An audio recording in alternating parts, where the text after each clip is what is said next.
Okay, guys, we are live. So for those listening at home, welcome to the Dungeon Musings YouTube channel. My name is Kevin Madison, and I will be your friendly lore master this evening. Now, tonight, we had, or this afternoon, this morning, wherever this finds you, we had originally planned to be playing the second part of our Pendragon adventure that we started about a month ago. And unfortunately, we had, at the very last second, we had one player take very, very ill. So we have had to postpone the conclusion for that story. But it also, since we had all of us together, gave me a great opportunity to revisit a game that I have recently become obsessed with and to introduce it to two of my buddies. So why don't we start with, guys, I'll do a quick introduction of who you are and what is your familiarity with Jackals, which I think is going to be none from both of you. Right. But today, so I am joined by two regular, so one returning face and one, actually you guys are both sort of recurring faces right now, because you just don't want to spend time with me. What have I done? What did I ever say to you that... Yep, that's it. You uncovered it. So first up, we've got James. Hello. And we've got Sean. I know very little about Jackals, but I played a bit of BRP, so... Nice. Hopefully that helps. Excellent. And also we have Sean. Yeah, hi. My name's Sean. Similarly, I've played a reasonable amount of BRP and at least just percentile games. So yeah, looking forward to trying something new. Excellent. So guys, once again, we've got our buddy Arlen Walker to thank for the terrific character sheets that we'll be using today, because we did there were no character sheets in Roll20 this time yesterday, but Arlen put these together so we could play last night. So we have him to thank once again for this. So let's talk about Jackals. So Jackals is built... I'll read what's on the back to give you guys a background here for at least what the publisher thinks. Jackals is a role-playing game of Bronze Age sword and sorcery set in the land of the Zaharets, known as the Land of Risings. Inspired by the myths, cultures, and history of the ancient Near East, and by such texts as the Iliad, the Epic of Gilgamesh, and the Old Testament, the Zaharets is rife with monstrous creatures, cruel beast folk, and the ruins of the ancient civilizations that came before. You'll play as jackals, mighty warriors, and cunning ritualists, welcomed and distrusted in equal measure by the people of the lands, and discover the secrets of the past, stand against the forces of chaos, and make your mark upon history. So, it's a pretty tall order there. I mean, that is, I think, the ad line that you could have for many bronze or many sword and sorcery style games. But as we go through this, I'm hoping that you'll see that, or hoping you'll find that there are some really great rules and great structures that they have in the game to kind of facilitate that kind of play. Let me bring you over to the Land of Rising. So this is the map, guys, that is in the core rulebook. The game is featured largely around, let me am I on the right thing here? No snapping? Boom. This region here is the Zaharets, or the Land of Risings. The Zaharets are traditionally the homeland of a people known as the Lowathi. The Lowathi are very heavily based on kind of the Semitic tribes that would have occupied the Near East.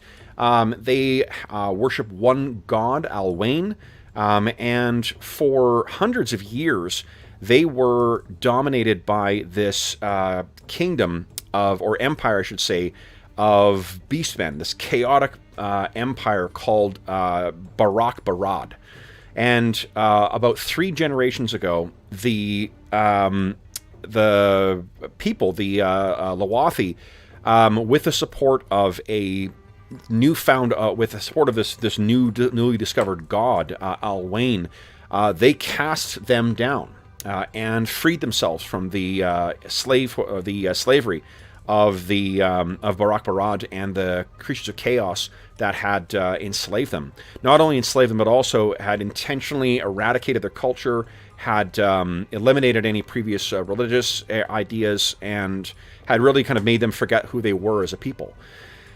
Where we are now is 3 generations out from that effort to cast off the shackles of Barak Barad, but unfortunately, the Zaharets and the region along the coast is known as the War Road. The Zaharets still remain much of it undiscovered, much of it rife with the agents of chaos, and an ever-looming threat that the newfound freedom that the Lowathi have gained might be lost when the agents of chaos remarshal their forces. Fortunately, there are other cultures in the region that certainly would not want to see that happen. The region, at least in the core rulebook, there are 3 primary cultures that you'll make your character from. The name of the game, Jackals, comes from what people in the region refer to adventurers as jackals. You are the characters who are not part of the community. You are outside of the fire. The Lowathi are one of these main cultures. One of the others, and probably the oldest, is the people of Ger. Ger, the Gerwa, are really heavily based on classical or ancient Egyptian, like kind of pharaonic Egypt. They have god kings who rule over them. They have a very ordered structure, and they have one of the oldest civilizations. Each of the 4 cultures has a different ritualist. The magic in this is organized by different ritualist traditions, and each of the cultures has 2 different ritualist backgrounds. The Ger have one that is basically kind of like magical alchemy, and the other one is the priesthood and the summoning and control of spirits. The Zaharets has 2 different traditions as well, or not the Zaharets, the Lowathi. The 2 Lowathi traditions, one of them is the worship of Alwain, and each of the different traditions has access to 4 rites, which are basically spells. So 4 cultures, 2 ritualist traditions from each of them, and each of those traditions comes with 4 rites, 4 different kinds of spells. The other kind of tradition of the Zaharets is, I think, oh gosh, I can't remember it's not Harbingers, it's not Harriers, it is the, 1 second here. Not the Kahar, Hashir. What they are is basically cobbling together the ancient magical traditions of the lost empires. In addition to the cultures that we're going to talk about that your characters can come from, there are lost civilizations as well, too. So not only is there Barak Barad as the most recent thing that was driven back, but there are much older civilizations, and many of those are based on actual historical traditions, too. It is definitely not a historical game, but it has that kind of cultural touchstone that, like, Hyboria does, where you can sort of get a thumb note version. It's not quite an allegory, because they do make substantial changes to them as well, but many of the elements, it can give you a shorthand version of what those different civilizations are. So, there are the Lowathi, who are originally from the Zaharets.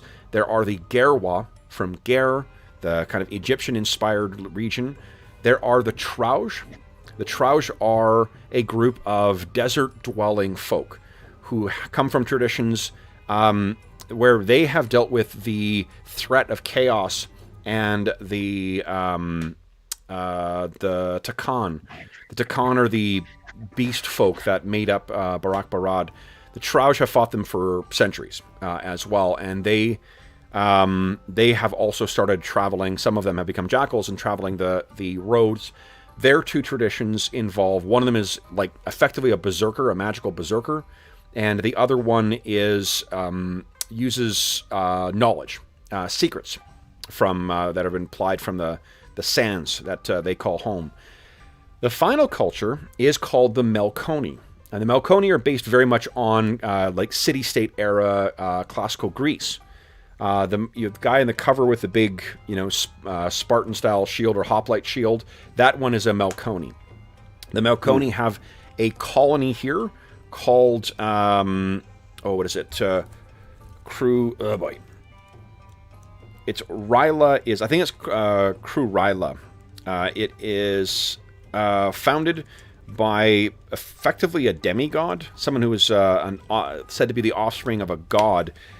And it's an expansion out from Melkoni, which is further to the west. Those 4 cultures each offer different, there's different reasons why they would go out. One of the things that is common amongst all of them is, like many Bronze Age cultures, Bronze Age civilization kind of depends on group effort. Whatever you're doing, whether it's agriculture or construction or, war, it relies on vast numbers of people. That's not where you guys are from. Your characters are outside of that. You are jackals. You are choosing to travel the road for whatever reason, circumstance, desperation, riches, whatever your reasons are. We'll figure out what those are over the course of creating your character. But that is where we are going to be playing. Now, the game itself, I think the best way to sort of jump in here is to just jump in. So, guys, if you turn to page 35? Yes, 35 is a character creation. So the first thing and the most important thing is for us to first figure out what your concept for your character is going to be. So this, if one of the cultures sounds interesting to you, that's cool. But what you want to get here is get a idea of what kind of character you might want to play. Do you want to play a sellsword kind of who fights by their own wits? Do you want to play a power-hungry ritualist? Do you want to play a kind of like Fafred or a Grey Mouser type who dabbles in some things and in some magics and also sneaks and whatever? Are you a outcast soldier from one of the civilizations? What are you thinking, guys? And you wouldn't warn us from anything being a one shot. It's all reasonable. Okay. Anything. All there's some really good hints that the author has throughout it to make sure you're making a good character, and there's actually like a functional character. But no, there's no wrong. Like what you want is someone who ideally is going to want to adventure, but there's no character concept that is outside. What are you guys thinking here? Sellsword, sneaky thief, duelist, an archer. If you got an idea of any of that sounds good, go ahead and say, because it'll be cool to see you guys. I'm going to be very dull, and I'm going to be something like the guidance center. I feel like being a hoplite of some kind. Either depends how you fit in, a mercenary down on his luck, or a guy who's been banished from Melkorn due to having done something and is now on his own, making his way. Excellent. Okay. And Sean, what do you think? So we got one guy who's a soldier who's an outcast. What are you thinking? I guess I'll stick with that and go with the examples in the concepts. So if he's the brutish warrior, I'll be the Leith Gerwa priest. Nice. Okay, so a Gerwa priest. The gods, there is the 6 and there's the 8. The 6 are the gods that created the world, as far as Gerwa is concerned, but generally you do not want their attention. There's also the 8, which are the ascended former, basically pharaohs. There is a word for it with a K, and I can't remember. I forget it each time. A pack of 6 and a pack of 8 gods. 6, yes. And there's the 6 old, and then the 8 gods are the children of the gods. Those are the ones that you would pray to and whatnot. You just sort of are fearful of the 8, of the 6 rather, the 6. So, okay, cool. So then what we do next then, guys, is... So the first thing we need to do is, if you take a look at your character sheet, you'll have a bunch of skills that are on there. Mm-hmm. What I'm going to ask you to do is first start by... I have a handy little handout here. This is your list of skills. This is where your starting amounts are. So if you wouldn't mind taking a moment and just filling those out, those are your starting amounts for the skills.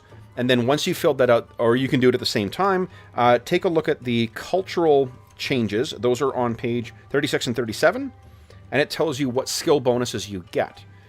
When we get through this first stage of character creation, you cannot have a skill higher than 75, but you will see that there is an opportunity before we start playing these characters where you can actually raise it above that. So... And I think Arlen has them all organized by the different categories of skills as well. Yeah. All right. Okay. And those defaults. So if you are playing a priest, then Sean, that means that you are going to be playing a ritualist. Okay. Okay. Which is going to be cool.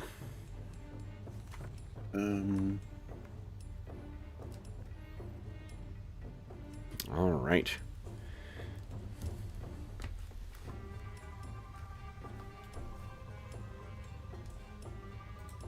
Oh, hey, everybody in chat.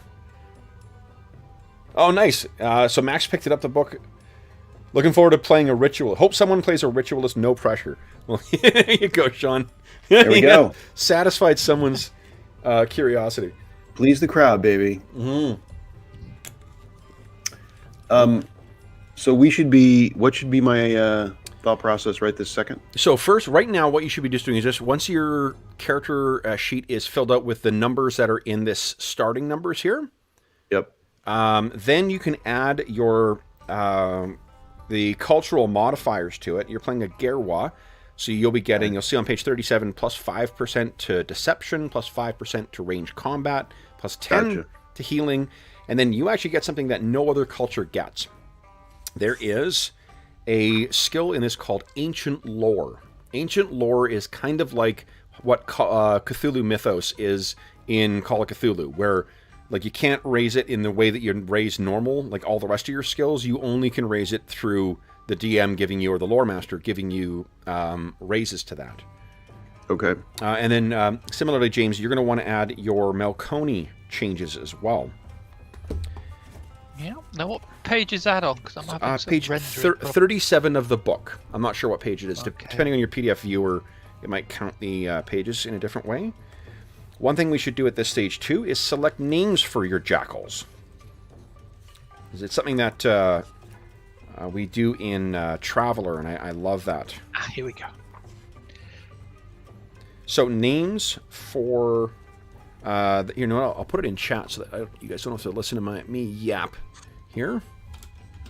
There we go. So names for Melkoni are page 29. Whoops, 29. And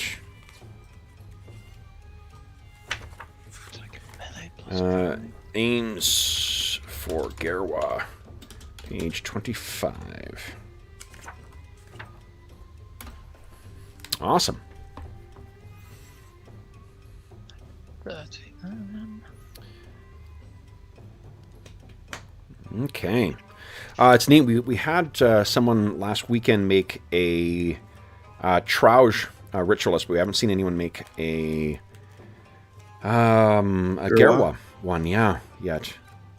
I was rereading the magic rules last night. Jeff and Arlen made Jackals last night. Neither of them played a ritualist, and it's the selection, the variety of different rites or spells is pretty cool in the game. Nice. Okay. So once you guys have that finished, and once you've selected names for your characters, then we can talk about what the virtues are.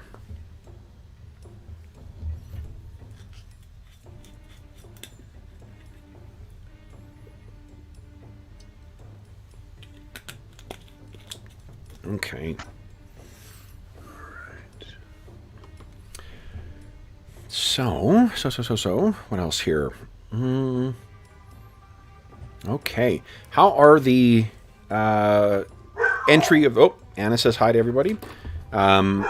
Entry of skills and selection of names going?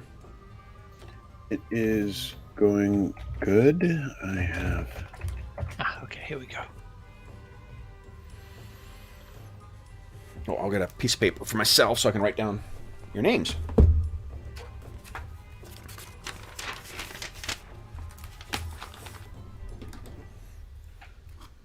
I am Ba-en Nafar. Nafar. Ba-en Nafar. Nice. Ba-en Nafar. Cool. Okay, that's Sean's character. Male or female? Male. Male, okay. And James, have you a Melkoni name for your jackal? I have. What's that? That is Menelaus. Menelaus, nice. It's a Menelaus. Okay, awesome. All right, male or female? For a change, male. All right, so guys, the next thing we're going to select is your virtue, your cultural virtue. This is one of the meta-narrative kind of things you can do to not be subject to just shitty dice rolls. So once per session, you can trigger your virtue. All of them function the exact same. You can trigger your cultural virtue to convert a failure into a success or a success into a critical success. So all you need to do is just have a justification for why this virtue would apply. For the Gerwa, the three of them are an iron. I'm on page 37 of the core rulebook. An iron-like will, follower of the 6 and the 8, or servant of a rigid order. And for the Melkoni, also on page 37, it's the unmoved soul, bear all things, or the fires of life. So again, like the mechanical rules for these is the exact same. If you can find a justification in the fiction for why this virtue would apply, you can use it once per session to convert a failure into a success into a critical success. Okay. So which one of those do you think you guys are going to select? You pick one of those three. We get one. Gotcha. One of the three, yeah.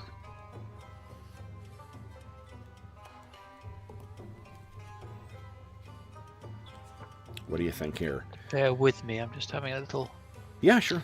PDF problem. No problem.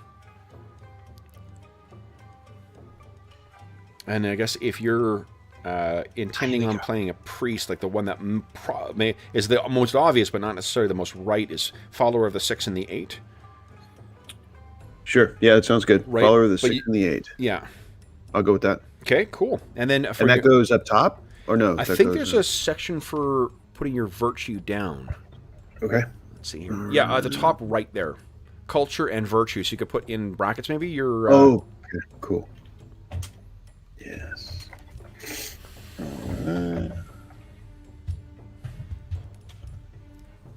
Okay, and how about you, James? I'm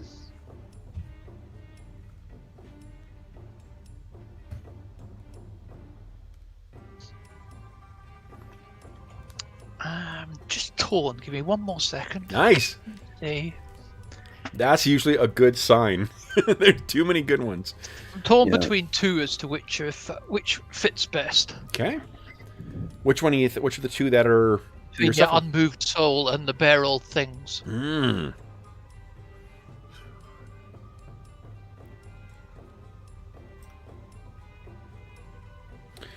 So one is kind of like the hearts or long-suffering hero kind of thing, right? That's bear all souls. Yep. Where the other is calling on, it seems to be like that the contemplation and philosophical reflection is overcoming supernatural influence, standing firm against a changing world. One is I think the distinction is that one is that my self-discipline and focus is the thing that pushes through those challenges, whereas the other is more about keep bringing it on me, I can take it. And like that may be splitting hairs as well, but I'm not sure. That seems to be what the differences are. Because I've got a vision of this somewhat stoic, monosyllabic, inward-focused individual. I'm sort of torn between which side. Is this the guy who can survive and endure the harshness, or someone who they're under duress? So it seems to be an overlap there. So what do you think? I'll go with the unmoved soul anyway. Nice. Okay. So the unmoved soul. Now, for languages, and I think you can just put languages maybe under somewhere on the character sheet. I think Arlen said this morning he didn't have a section for it just yet, but under like talents or traits or something like that, you can throw this. Your languages, each of you speaks Howls, which is the common tongue, the trade tongue in the region. And you each speak your own cultural language. So Gerwin for Ba'an Nafar and Melkon for Menelaus. Okay. So the next decision you make is whether you are choosing to be a ritualist or not. Now, if you are a spellcasting priest, if that's what you want to play, Sean, then you will want to be selecting one of those two Gerwa traditions. Now, if... Oh, Anna says hi again. It sounds like, James, you're not going to be playing. Menelaus is not a ritualist? No. Okay. So then, the two traditions that come from Gerwa, Sean, are the Hekkas, who are alchemists and outcasts from the Ger caste system. Their rites invoke sympathetic magic and distillation of the elements of the world. Much of their magic, it doesn't involve necessarily flashing stuff on the fly. It involves preparation and preparing alchemical supplies and unguents and whatnot that you then use when needed. And then the others are because you are a male character, Ham Netcher, which is the priest of the living gods of Ger. Which of those two seems of interest to you? I will go with the latter. Okay. So you will be a priest. So we'll talk about what you need to do or how that matters in a moment. Okay. Next thing, guys, is your attributes. So there are 5 attributes that everyone has and 1 more that only ritualists have. All of you have strength. I'm on page 40 of the core rulebook. Strength, deftness, vitality, courage, and wisdom. Everyone has those, and then ritualists also have devotion. For ritualists, devotion is how many points you have to cast spells per day, and for ritualists, your wisdom is what you use to actually to help determine how good you are at casting spells to start with. One of the neat things with the game is that your stats continue to have kind of effects on you throughout the character creation process. For one, you have some derived stats that will be a combination or an average of certain of your stats. And then you can also see on this skill selection handout, the way you calculate how many points you have for each category of skill comes from a combination of different attributes. Mm-hmm. So, for non-ritualists and for ritualists, I guess, for everybody, you start at a 9 in all of your stats. So for ritualists, that also includes your devotion. And then you have 17 points to add on top of that. You cannot start with a stat higher than 18, and we're going to ignore the corruption thing as well. So you can start with corruption to get extra attribute points, but we're going to ignore that. Okay. So that means that the ritualists do have to make do with an extra stat they have to raise as well. Mm-hmm. To give you a sense for strength, if you have a strength of 12 or higher, you get a damage bonus. And you can see it's on the same page there. And on that page, it tells you sort of what each of them, how they affect your, how they affect your character for the derived stats as well.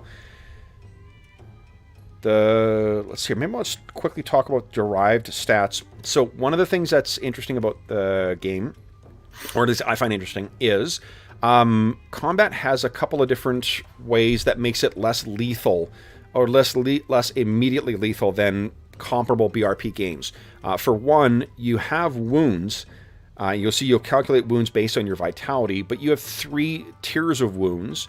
And those are the things that are just like they are in other games. If you take them, it takes you a long time to heal and whatnot. It's you taking actual injuries. However, at the start of each fight, what we calculate is your valor. And your valor is kind of like your temporary hit points or your like stamina. In some games, they've done that. In I can't remember what they call it in the new 5 Rings game, but it's a similar thing where it's like stress or something.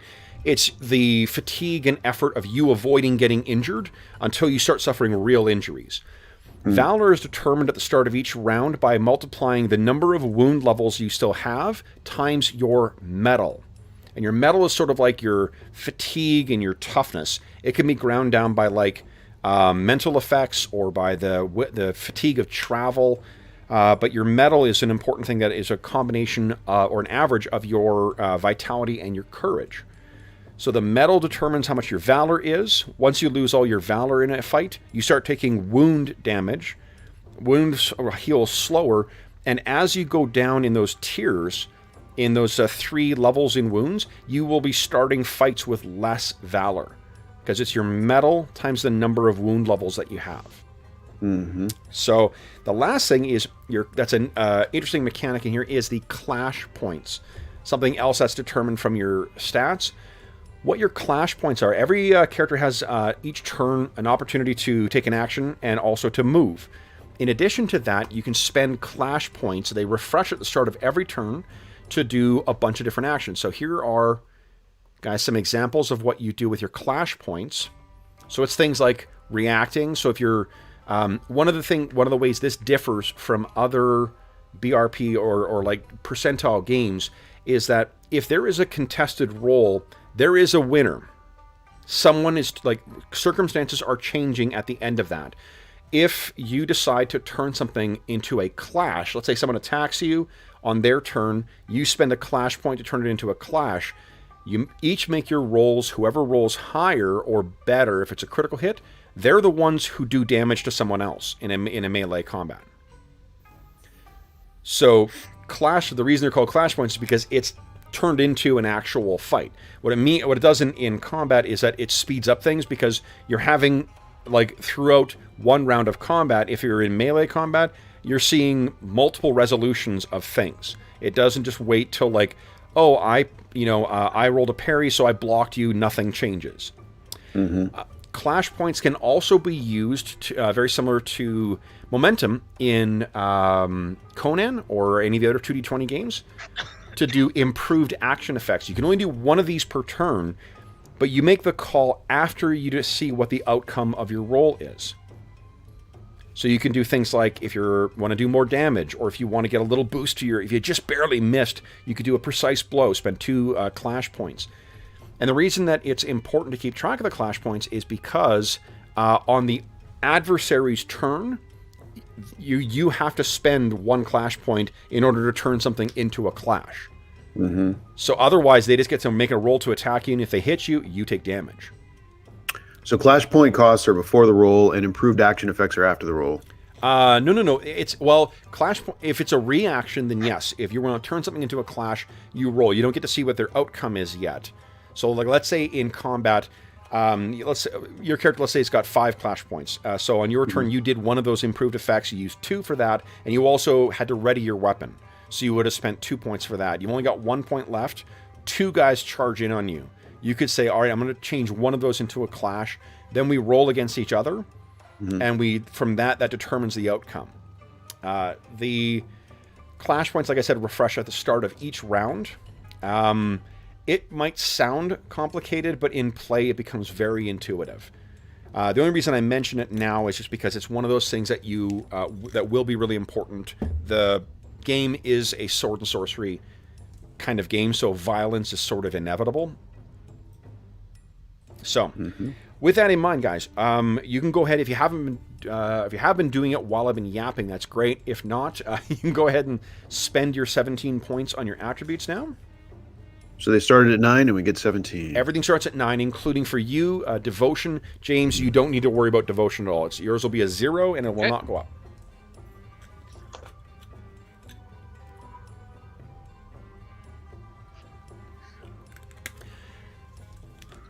Okay. Oh, hey, Max. Yeah, if you you asked about the Roll20 character sheet, if you post on the anywhere really on the general tab or the assorted games on the Dungeon Musings Discord server, Arlen said he's happy to share the whatever information for the sheet with anyone on there. So please feel free to contact him there. He is not feeling well today. So you might want to, he may not respond immediately, but he will get back to you about that. So, deafness for ranged weapons, perhaps? Deafness is used for, not really actually, because your ranged weapons, deafness goes into calculating how many points you start with to spend on your martial skills and your defensive skills.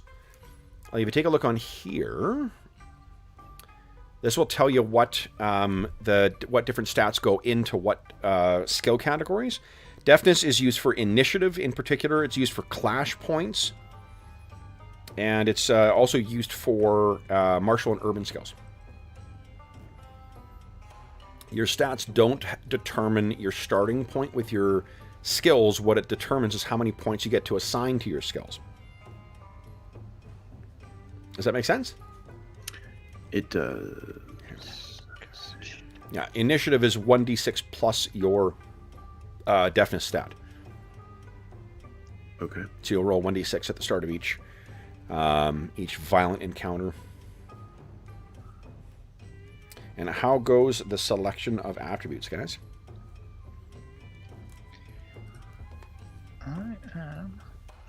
And because you are a ritualist, Sean, your character is going to want to have devotion is what fuels the spells, and wisdom is what helps dictate the starting casting.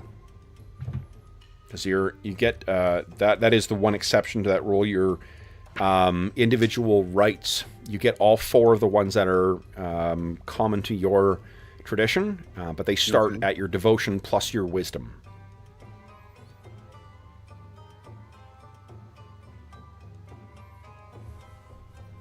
Okay. Any questions about your stats?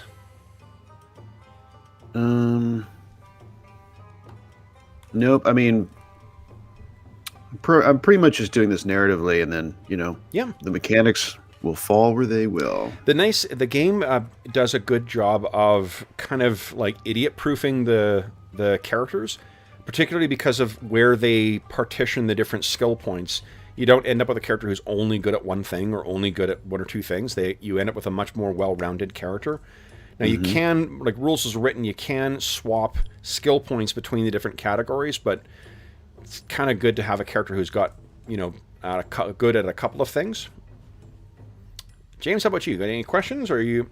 No, I think I'm just... It's kind of a balanced character, but I kind of see him as being not too much of a one-trick pony for once. Okay. Nice. All right. But I'm not trying to, rather than going crazy on any one thing, so he's a bit... Okay. Now, once you guys have finished that, then we can move on to your derived attributes. Okay. Oh, so you're on the character sheet. Arlen set it up so that your initiative score, all you need to do is put your deafness, whatever your deafness stat is, just put that in where your initiative is, and it will roll initiative properly for you. Okay. Once you've finished up. Then, do either of you guys have a strength that is 12 or higher? No. Yep. Yeah, okay, 15. now, I think, let me see here. James, is it automatically... Oh, it will not... Oh, 15. Pretty good. So 15 gives you plus 1d6 damage. So what you're going to want to do is under the melee damage there, see it says melee combat, then range combat. Under your melee damage, you're going to remember when you enter in the damage of your weapon, you're also going to add plus 1d6. Because I don't think it calculates it automatically. Okay. Then... It is your move is the number of yards you can move in a turn. It is your deafness divided by 3, rounded down, and then plus 10. Then you're divided by 3 plus 10. Okay. Yeah. Then your wounds are equal to your vitality divided by 2. And what is that, guys? I'm going to set up tokens for you guys afterwards. What are your respective wounds? Vitality divided by 2 is 5 for me. It's 5, okay. So 5 for N. 6 for me. 6, okay. So what that means is you would have 3 rows of 5 and 3 rows of 6, respectively. We just have to keep track of it. There's not an easy way to... There's a lot of things you want to kind of keep track of in this, and we're just going to do 3 times your wound rating on your token, and then once you hit a third, we just know that you've lost 1 row. Clash points: deafness plus courage divided by 5, rounded down. So what is that for each of you guys? Divided by 5, rounded down. 4. 4 for you, okay. So deafness divided by 5, round down. No, deafness plus courage divided by 5. And then round it down. And then round it down. Okay, so... Where's it? 4. Where does that go, Kevin? Clash points, I think there's a... Clash point. Okay, I'll find it. Yeah. Let's see here. All right. Deafness Yep. plus... Oh, man. Okay. Okay. Deft and courage divided by 5. Yeah, Oh, so if yours was 24, that's do I have stupid. 5? Yeah, it's 4. You might want to bump one of those just because, like, 5 clash points is a good... Yeah, I need to Yeah. change that. Okay, I'm the same way. Because actually for... you use clash points to cast spells as well, too. Like, it's part of your action. One of the things that we found... It's neat because it's... The thing that we've been sort of thinking of clash points as is it's sort of how you are... How your character is on a round-per-round basis, like, devoting their tactical acumen. You know, are you drawing stuff out of your... Like, we had... while he was firing arrows last night, Jeff's character was, like, slowly drawing up the stuff he needed to get a torch going. Gotcha. Let's see here. Okay. And then because you are a ritualist too, Ba'an Nefar has devotion points equal to his devotion. What is Ba'an Nefar's devotion? Let's see. I'm still working that out because I'm trying to bump up my clash. And then also, if you do that, it means something else might go down as well Right, too. right. Let's see here. Let's see. Is that what I want to do? Okay. Okay. Courage. Oh, So 5. So let's just do that. all right, that's fine. Okay. And what was that? That was clash points. Yeah, clash points. So if you're My devotion's 13. Sorry? My devotion's 13. It's 13, okay. We forgot to do your metal as well, too. Metal is equal to your vitality plus your constitution divided by 2 rounded down. Courage, vitality plus Yeah, courage. courage plus vitality divided by 2 rounded down. Okay. That's 10 for me. Okay. Your metal is a 10. And James, you still tweaking your Yep. Still stats trying to... So that's metal done. And then are your clash... Get moving. You guys, are your clash points up again now, or are they both at 4 still? My clash is 5 now. Okay. I'm at 5. 5, Yeah. okay. Did that change your vitality at all? It did Yep. not. No. No? Okay, great. So your wounds will be the same then. Did it change your deafness at all? Probably not. 'Cause Yeah, it's... that's a point. Right. Yeah, my deafness went Nope. up. Because deafness is part of clash. Okay, so if your deafness went up, James, then you might want to take a look Initiative. at your move. Adjust your initiative. Also, if it your deafness divided by 3, if that's higher now, you're going to adjust your move. Oh, yeah. No. So rounded down, it's the same. Okay.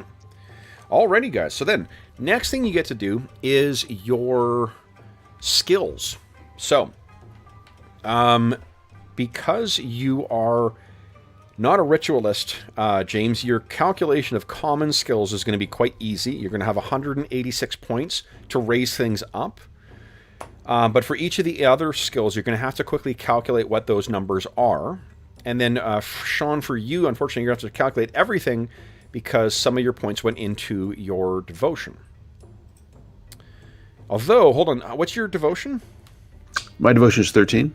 Which means you put 4 points into it, which means you can take 12. You have 174. 174 points in common skills. 174 in common skills. Okay. Yeah. So and then for each of the other categories, guys, you're just going to have to calculate that. For you, Sean, you start with all 4 rights from your tradition at the devotion plus wisdom. And you can find the 4 rights of the priest on page 87 of the core rulebook. Your 4 rights are Summon Lesser Ba, which is like a spirit. Ahote's Restoration, which is a healing spell. Jatome's, what is that? No, that's not right. Jutemos' Seal, which is a kind of like a mage lock type spell, and Sandals of Anu, which gives you bonus to stealth. So those go from 87 through to 90. Each of those counts as a separate skill, and each of them gives you starts at devotion plus wisdom, but then you also get your devotion times 5 in extra percentage to add to that. Does that make sense? What I'm looking at here to get all those numbers, guys, is once again the skill selection handout. That tells you how to calculate the how many points you get to distribute. Now, Okay. you cannot start with any skill higher than 75 at this point, and the recommendation of the author is that you should have at least one martial skill and 1 or 2 other specialty skills at 65 or higher. Okay. So you kind of like pick things that would be, that your character is actually going to be, exceptional at. And if you guys want to talk amongst each other too to figure out like who's going to be, we're assuming your jackals are traveling together. If you want to figure out who's going to be like, you don't need both of you to be amazing at like say survival or stealth or lore or whatever. You guys can feel free to talk amongst each other and figure out who's going to be leaning into one thing or another. So.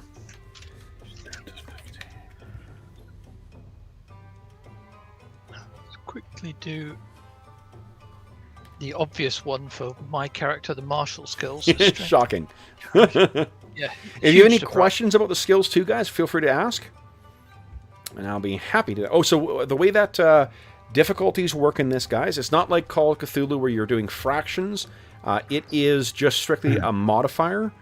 Something that is difficult or something that is easy is going to have a 25% modifier. Something that's hard or something that is exceptionally easy is going to give a plus 50 or minus 50. And then also like all the numbers in between. Critical successes come from rolling doubles. So do fumbles. If you fail and roll doubles, it's a fumble. If you roll doubles and it's a success, it's a critical. Okay. There's also a thing you're going to be able to select called traits. And what traits allow you to do is also roll an extra d10, and you can swap that in for the tens digit. So you'll pick, and it has applies to specific skills. But the cool thing with that is that it gives you a better chance of getting a critical success or avoiding a fumble.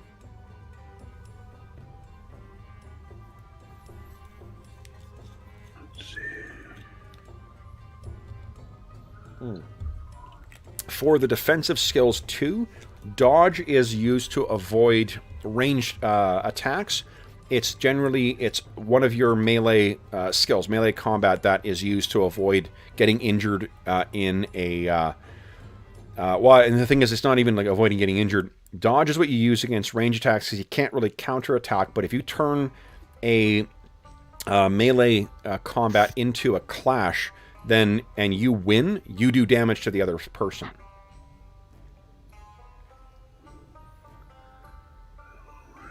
So...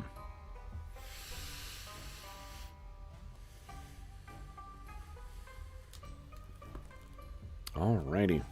So this is clearly the most exciting bit where I get to keep talking and distracting you guys while you're trying to do math. Yes. Shut up, Madison. Now the defensive skills. So let's. Defense plus vitality plus courage times 2.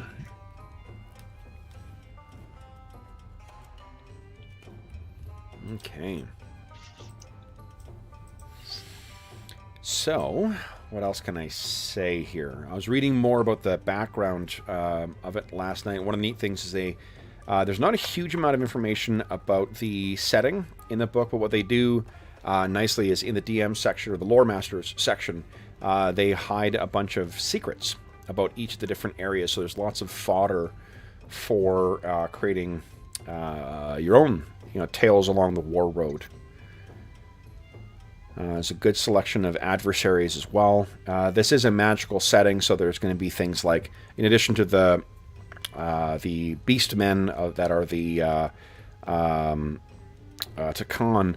There's also spirits and undead and, servants of the different gods.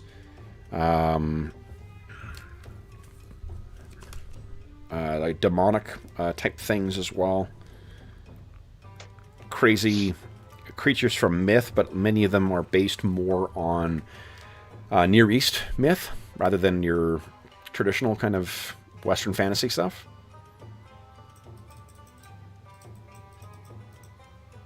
But they also have, amongst the beastmen, they have some good, easily recognizable adversaries that have their own flavor to them in the setting, but feel very similar to traditional, like, D&D style adversaries. Like kind of a cognate of orcs, a cognate of trolls, a cognate of, what do you call were-rats. What would perform skill be used for, Kevin? Perform is performing, is for, So an art. Yeah. Art kind of, okay. Exactly. Not magic, not performing magic. No. It's for pleasing an audience. Got it. Composing poetry, dancing, singing, social and intimate situations, readings, and playing an instrument. Certain cultures value that more so than others. I think actually that's not true. I think all of them have value that in one way or the other. It's just a question of what is important for your character, I suppose. All right. Influence is your catch-all social interaction skill as well too. So it's really like includes intimidate, includes charming, it includes bamboozling. Oh no, it doesn't. Deception. Deception is the bamboozling skill under urban skills.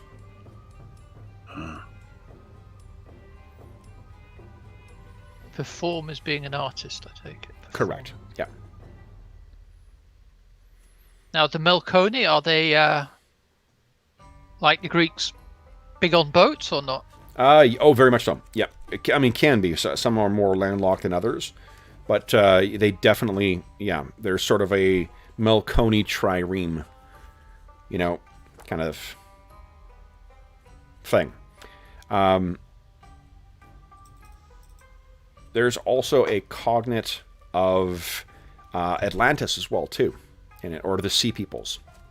One of the neat things, a neat little bit of cross-promotion with the game, too, because it's published by Osprey Games, is I realize they recommend, because some of the cultures are close to those, actual cultures, they're like, if you want visual references for a lot of this stuff, Osprey has a whole line of these things.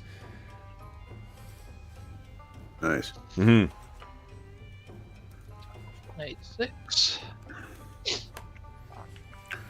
One of the things as well, too, you will have a chance to see some of your skills rise before we even start playing these characters, and then it's like BRP or other ones where once you use a skill, and it's not even if you successfully use it, if you use it in a significant way, you can get a tick next to it, and then at the end of the session we make an advancement roll for you.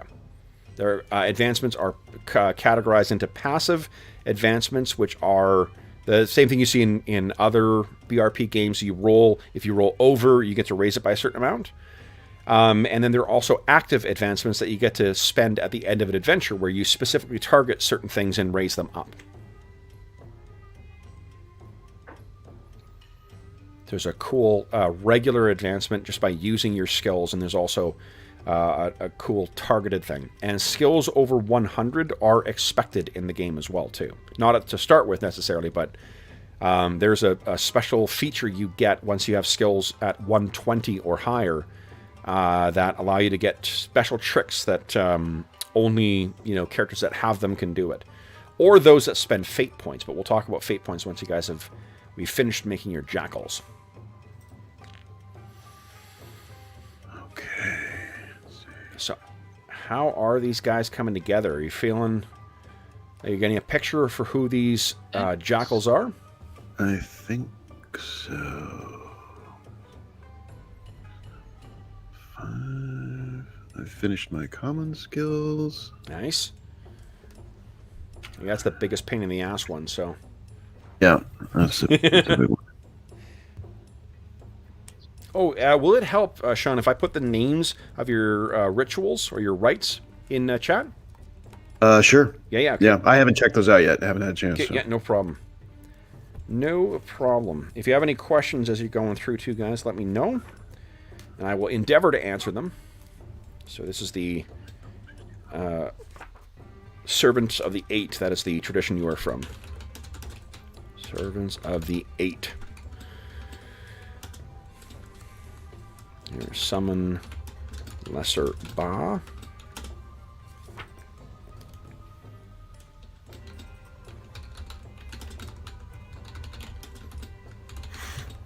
And you know what I'll do is I'll put in brackets like a kind of a shorthand of what they do. Okay. So that should hopefully help with it. Jutemos' seal.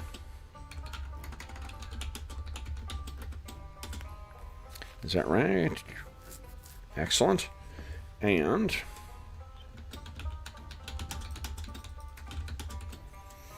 and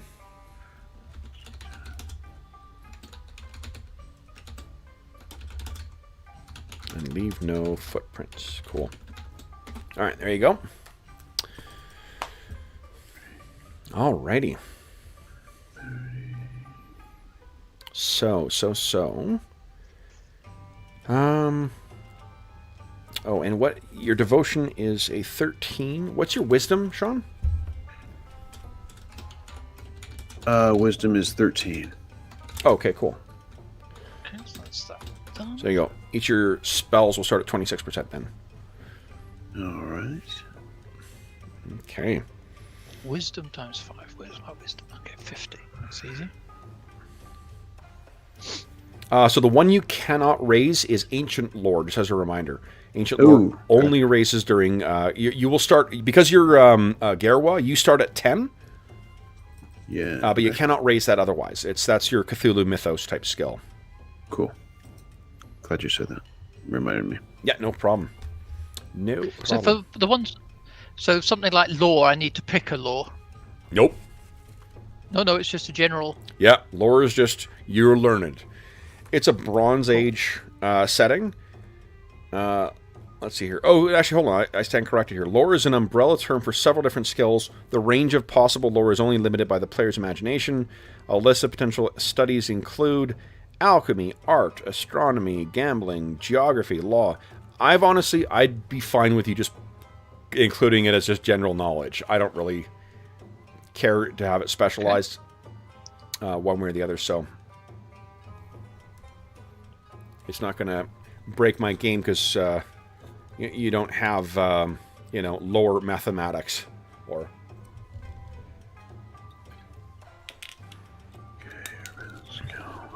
Okay.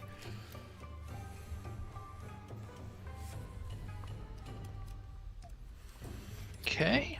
Okay, are you... I'm now left with urban skills left. Nice. Ooh, death whiz.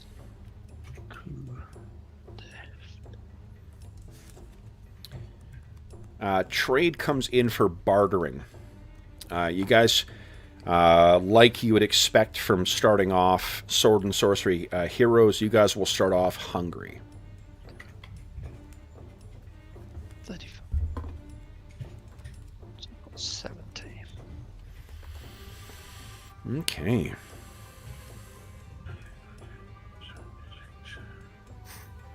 And how goes yours, Sean? How is Ba and the Far coming together? Working on urban. Nice, you guys are having a great time.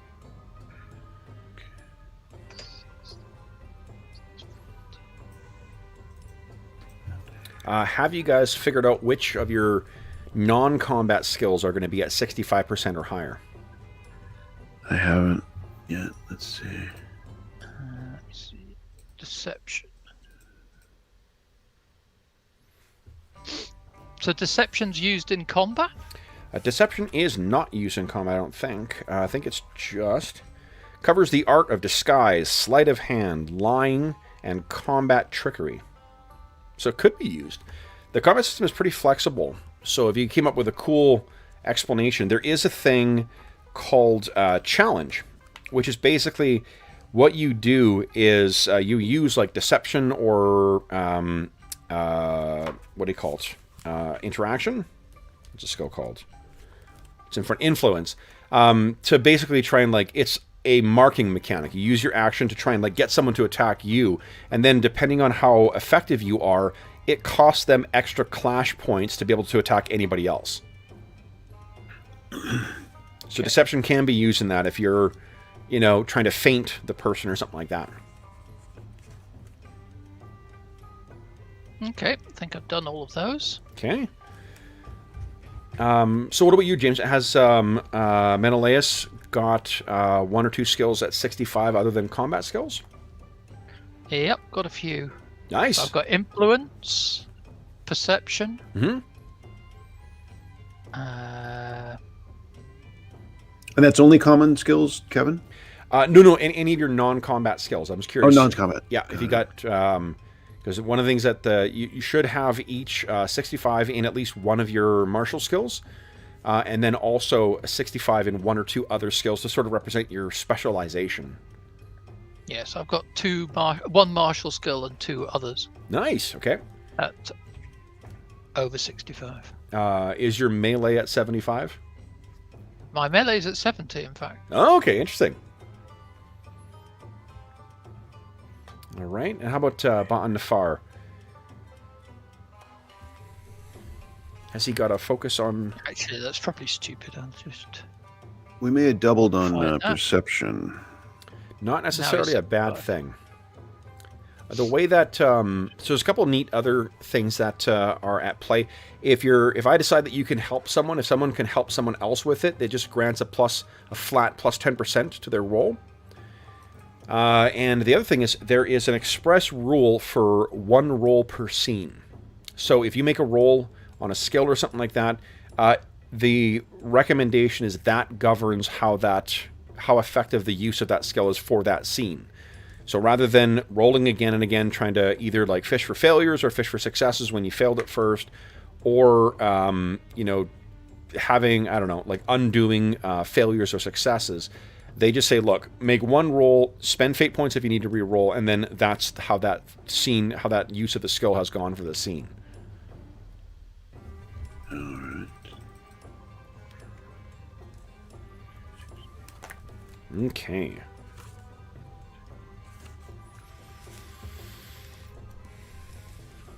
So, let's see here. I think that James has Menelaus spent all of his skills then. Yep, all the skills are done. Awesome. Okay, so one of the things we can go on to next then while we're waiting for Sean, because Sean's got less of these to select, we are going to go on to page 47 and choose traits. Now, traits similar to virtues, have the same mechanical effect. What they allow you to do is, if the trait would apply, you get to roll an extra d10, and you can sub that in for the ones digit. So, remember, if you roll doubles, it is either a critical success or it is a fumble. And what this allows you to do is a better chance of getting a critical success or a failure. Remind me, the criticals are done how? Yeah. Is it like Delta Green where it's doubles? Or say again?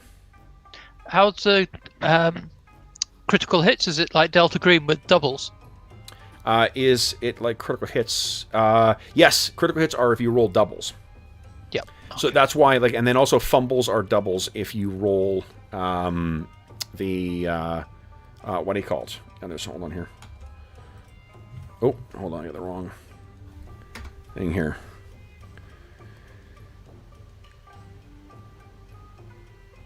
Where is the link? We got a Johnny Come Lately here.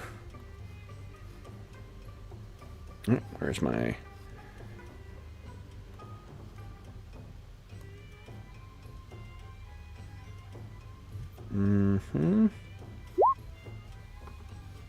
Okay. Mo's just joining to fill his character at 1 second. 2 of these. So I get 2 off the general, 2 off my culture. Okay. Oh, there's Mo if he wants to join the chat as well. Oh, and he's gone. That was quick. Jeez. Yeah, so what you get is... sorry, James. I was distracted there by my Mo. You get 2 from your general traits and then 2 from your culture as well. What page is that on? That's on page. So you, you actually only get one from each. what page? Because you're a ritualist, one from page 40. It's page 47 of the core. Okay. 47 and 48. So you'll get one from general traits and one from your Gerwa traits. But because James is not a ritualist, he gets 2 general traits and 2 Melkoni. The references to Born Under, like Born Under Guy, Born Under Kalma, Born Under Ura, those are references to the 3 moons above the world. So you can only get one of those. Okay, got those. Now let's have a look at the Melkoni ones. If you're intending to be a warrior, Twin Fangs or Arms of Ryla are good selections. Oh yeah, Arms of Ryla was a no-brainer there. Get there, it's like, okay. Yeah. Don't need to look further down the list.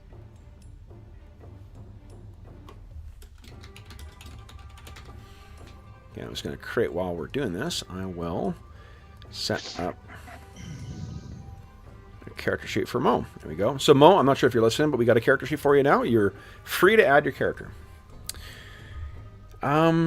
Okay. So which of the general traits did you select for Menelaus? I went for Bearer of the Eye of Chium and Nice. Born Under Kalma. And Born Under Kalma. Oh, for dodge. Yep, cool. Very, very cool. So I just got one left to go for. Ryla is the name of the god, like the philosophical goddess of war, too, or strength and whatnot, for the Melkoni. And Sean, how goes the magic selection and things like that? So I picked honey-tongued for the general trait. Oh, okay. Nice for fast talking, okay. Yeah. And then what do you think for a Gerwa trait?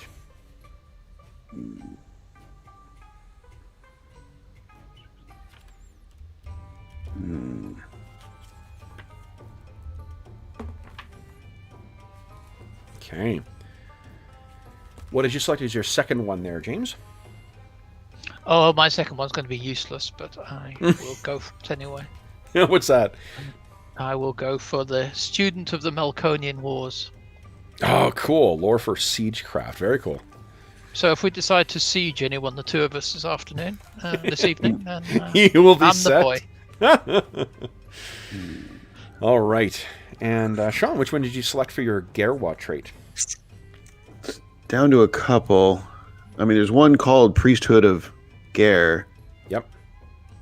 Hard to not consider that at least, but and then the other one is Black Arrows from the South, the ranged combat one. That one is a badass one. The Gerwa bow is the most lethal ranged combat weapon in the game. Wow. All right. Well, I guess I'll go for that one. Okay. A popular selection for all the Gerwa we've seen made thus far. Okay, so you guys have all of your skills selected. You have all of your... Let's see here. Oh, Sean, you need to add your spells as well. I do. What do you know what page that is? Spells are on, for your rituals, I think I said 87. Let's see here. Okay. 87 to 90. That tells you what the rules are for them. And they're listed in what the names of them are is on or in chat. Okay. Summon Lesser Ba, Ahote's Restoration, Jutemos' Seal, and Sandals of Anu.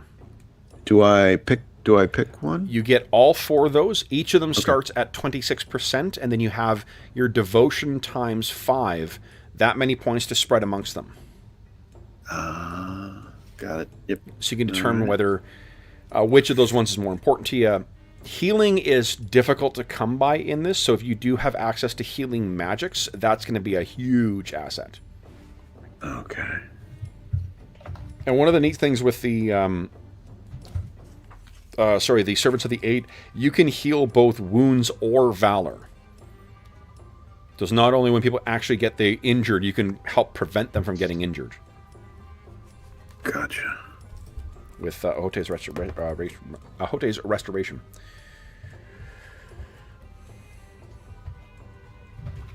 So I think, yeah, like the other healing in the game, I think, or the other magical traditions only heal magic as opposed to the, what do you call it? The Valor. Alrighty. So then, what we will do, once you got your magic selected, then we're going to go on to my favorite part of the character generation process. One thing I will point out while we're doing this, James, if you take a look on page 66 of the core rulebook, Yep. there are special rules for fighting styles. So one of the cool things is that when, depending on how you're fighting, there are certain little perks you get. So if your character is going to be a spear and shield hoplite fighter, when you're wielding a shield, you can spend a clash point to use melee combat in place of your dodge skill when you're targeted by range attacks.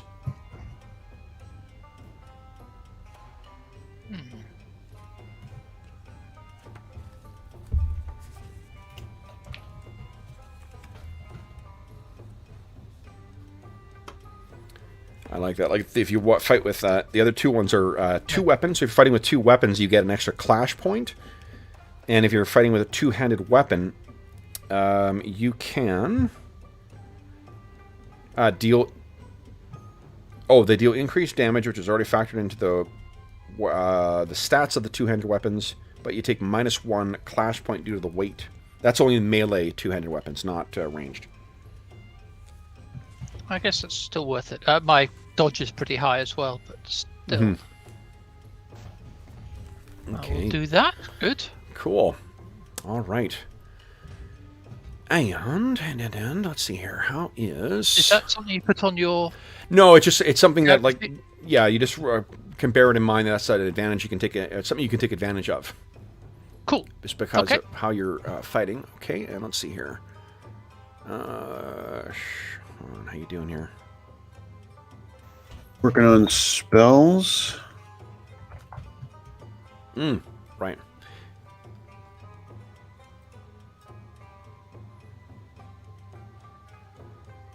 Okay. Okay, someone else. Oh, great. And there's not really a space to put the percentages down there, or the skill amounts, but maybe. Oh, right. Yeah, maybe at the, I don't know, somewhere at the beginning or maybe the end. I don't know. Whatever you think is most convenient for you.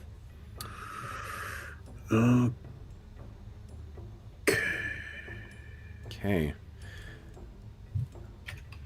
All right. So let me get back to where we are.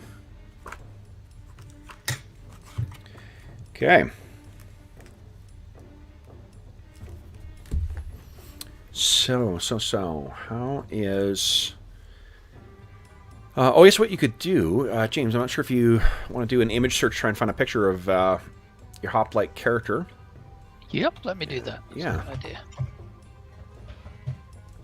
The Garwa are the ones that are more challenging to find pictures of, it seems. Just and then, I mean, the Lowathi, actually, for that matter, too.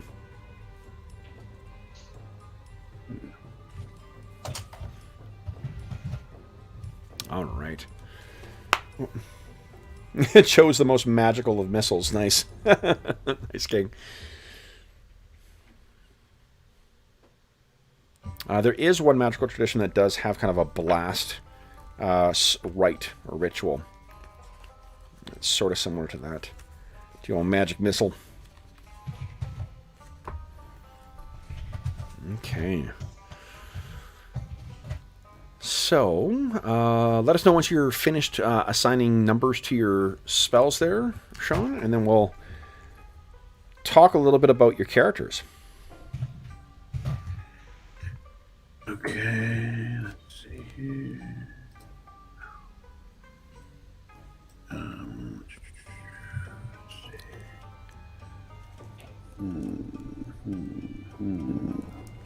Decisions.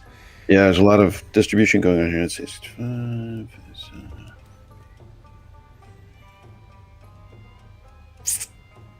The spells all start at 0, right? Nope. Spells start at Sorry. devotion plus wisdom, so it's 26% in your case. Gotcha. Yeah, each one of them starts 26%. Got it. So it's just a matter of, I think you have 65 points to spend, right? Devotion. I do. Yeah. Okay.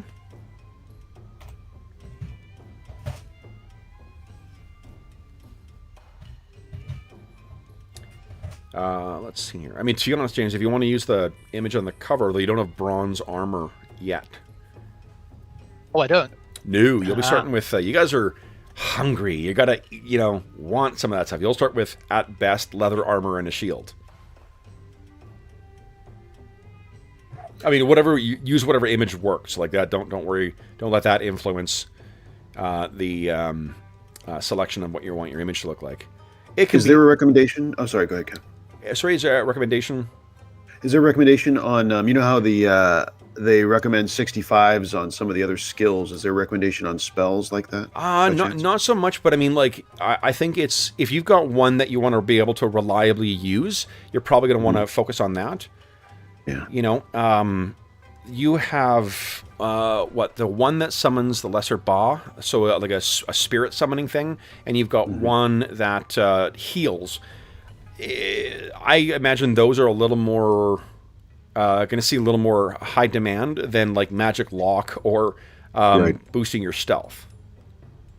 He's I have him as kind of stealthy though, so I do have a little competition there. Yeah, then absolutely go with whatever way you see your character, whatever you see the character focusing on more, more importantly, go ahead and select that.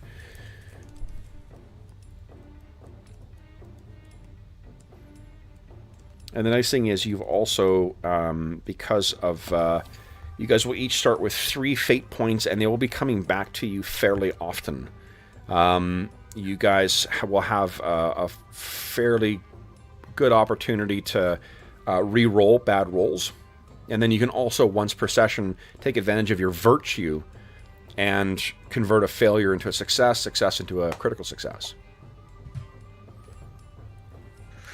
Okay, spell's done. Excellent. Okay, guys, so this bit is important. I'm going to go, we're going to each take turns. I mean, not me, because I have no character. But each of you guys are going to take turns answering questions about your jackal, and we're going to go back and forth.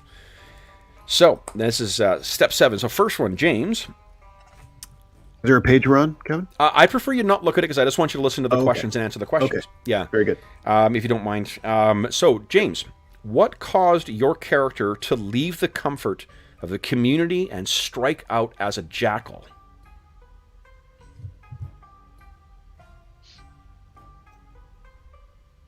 I was on the losing side in the Melkonian Wars.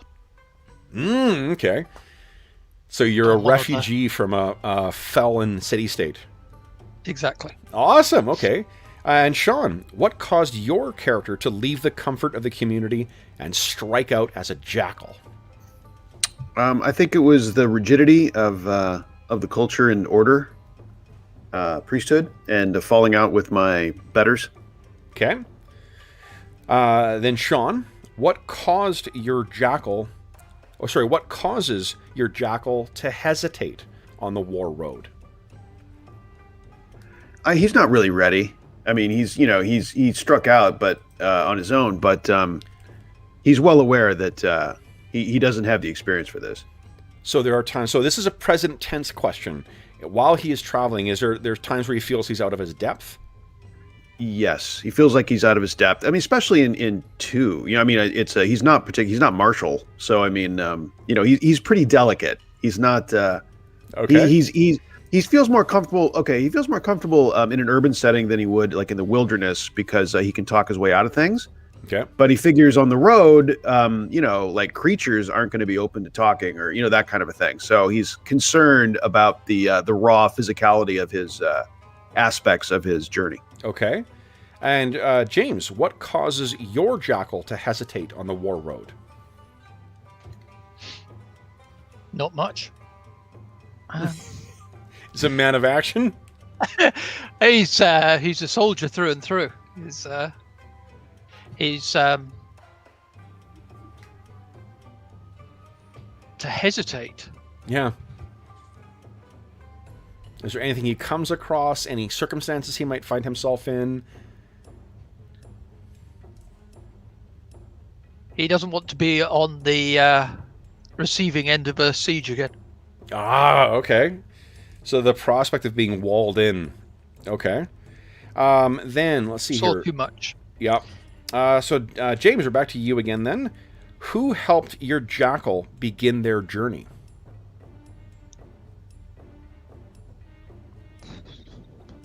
Like if he is there someone who helped get him out of the losing side of that siege? Is there someone who helped get him to the Zaharets as opposed to the Malkoni states far to the west? Yeah, my king ordered me to leave, even though I wanted to stay. Is your king dead then? Yep. Hey, nuts. And Sean, for who helped your jackal begin your journey? So my mentor, or whatever it would be, teacher, cast me out. That was who the primary falling out was with, and yet they gave me the exit. So they secretly gave me the exit out of devotion, kind of a devotion to me, but at the same time, they're the ones that are chiefly in charge of my, I don't know, my public shaming. That he ends, but he didn't want me completely ruined, and so he's the one that allowed me to get away. So he's both the architect of your demise and your salvation, and at least initial salvation. So I mean, there's no expectation that he'll do anything for me in the future. Yep. But he didn't want me, executed or something. Like, he didn't want something that bad. He wanted me more excommunicated, and so to pull that off, he allowed me to get away, but he is still the one to be my chief detractor. Okay. So then I think, Sean, you're up next here. What is the worst possible fate you see for your character?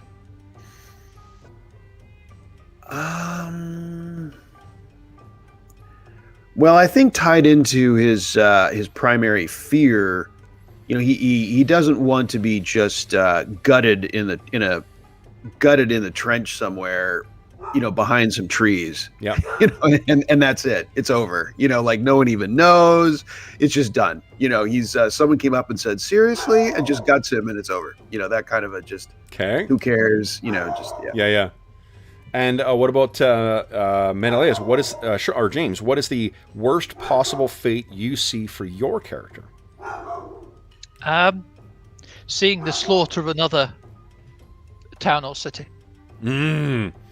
He's haunted by it. For him, so the worst fate would be him being involved in another such thing? Or to see the slaughter of another city. Okay. Then James, what was the first trial your jackal encountered on the war road?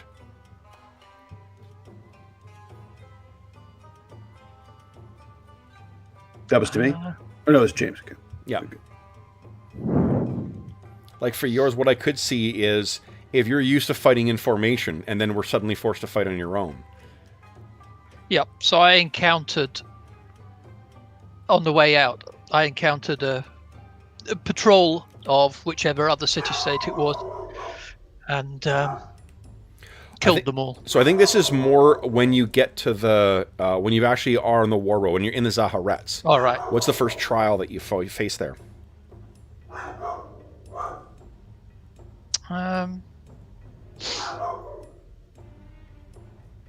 It could be the same thing. There was it could be bandits. So in a similar way that the culture refers to adventurers kind of as jackals, there is another kind of people who live on the outside of the fire, but these are more predators, and those are called wolves.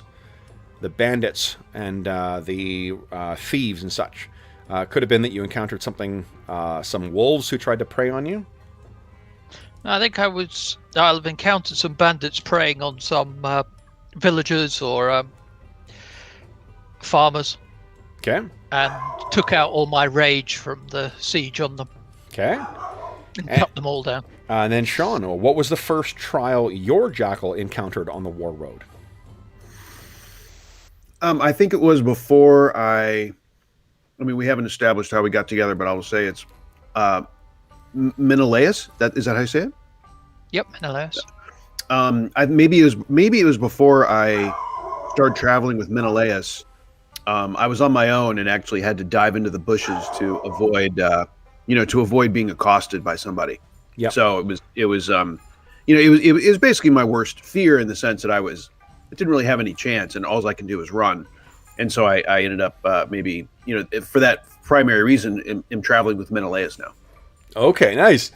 Yeah, the scary Melkonian warrior saved your bacon when. Oh yeah, maybe he came around the corner or something, and like I was scrambling, and he comes around the corner and caused enough of a distraction that it allowed me to get away. What do you think, James? And then I met him. What do you think, James? That sound right? Yeah. Excellent. Good. So then, Sean, if your character were to lay down their life for something, what would it be?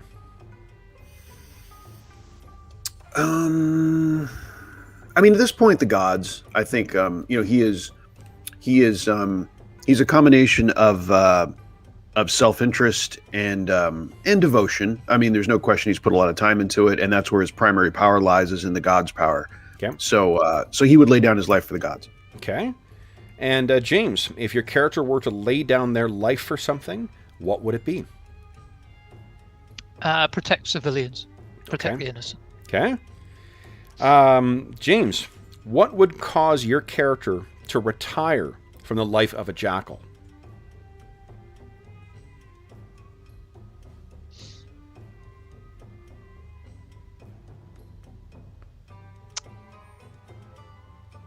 If his city-state was recovered. And only his city-state or another city-state? For now, his own. Okay. And Sean, what would cause your character to retire from the life of a jackal? So he wouldn't admit it at this point, but it would be coming back in glory. So being accepted back at a respectable rank. Yep. But now he's bitter, and he would never admit that. I love it.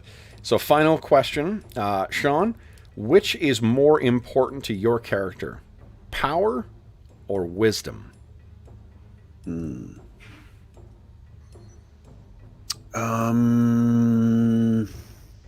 Power. Power, okay. And James, which is more important to your character, power or wisdom? Wisdom, funnily enough. That's so cool. It's the opposite of what I would expect from the characters. I love it. Okay. Then, guys, because you have so graciously answered all of those questions in such interesting ways, it means that your characters will now also get 3 passive advancements and 1 active advancement. A passive advancement is you guys will get to pick 3 skills, and we'll roll, and if you roll over them, we will increase them. And we'll do that one by one. We'll take turns, and then once that's done, you'll get to do an active advancement. You get to pick 1 skill and add 10% to it. And they can go over 75 now. So, okay. Who would like to roll first? Why don't we do this? Because you guys are both such agreeable.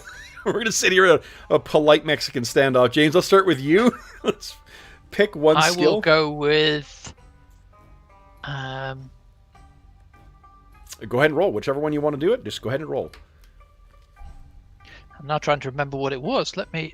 What's lore again? That's the skills. Lore is your education, your knowledge, your general information. Yep. This is any skill I'm you go want. with that. Yep, any skill you want. You can select the same one multiple times if you want. Nice, and it's a critical fail. Holy shit. So what that means is you actually add 10% to your lore. Your lore is now 30. And Sean, go ahead and pick a skill and roll it. So it could be a magic skill, right? Absolutely, yep. All right. That's so good. 99. It's one of the rare times you'll celebrate getting a critical fail in a game. So... Oh, and there's no. Let's see. You did a. Yeah, there's no way to roll a magic. I just roll no, percentile. you can just roll like hit slash R 1d100 and just let me know what the skill is. Sure. So this spell is Summon Lesser Ba. It's 56. 56. Rolling against that. Go ahead. Go.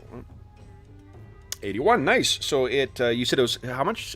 56. 56. So that means that goes up by 3. It is 59 now. Okay. James, go ahead and select either the same skill or a different skill. And I'm going with the same guy again.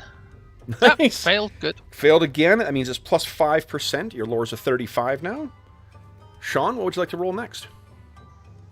I will go for the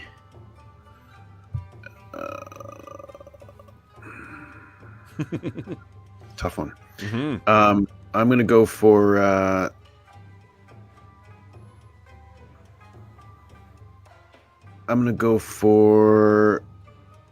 healing. Okay, go ahead.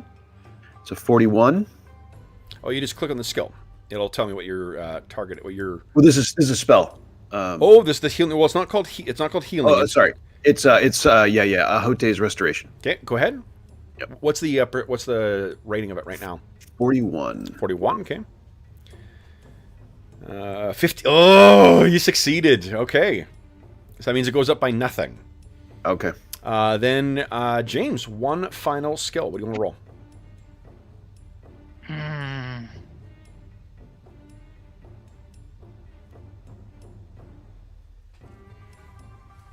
I'm going for the same one again. I'm doing it for my siege. Didn't work.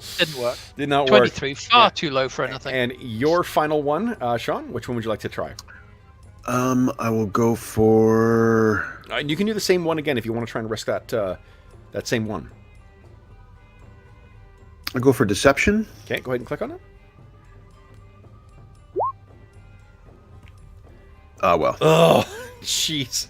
All right. Then you guys now can also add 10% to any skill. It includes your spells, and you can go over 75 now. And it's 10 all into one, right? All 10 all into one. That's right. Yeah. Okay. Okay, done. Okay. And guys, the last thing we got to do is give you some gear. So if you look on page 50, it tells you there's two sort of bundles of gear that you start with. You can choose one of those two. And then you also get a backpack, a ritualist gear if you're a ritualist, and then 3d6 times 10 shekels. Silver shekels are sort of the coin of the realm in the Zaharets. And then you can buy some additional gear with that. So the two different bundles, one of them is, both of them you get to select linen or leather armor. Both of them you get a dagger. The difference is one of them you'll get a ranged weapon or a one-handed weapon, and then also another one-handed weapon. A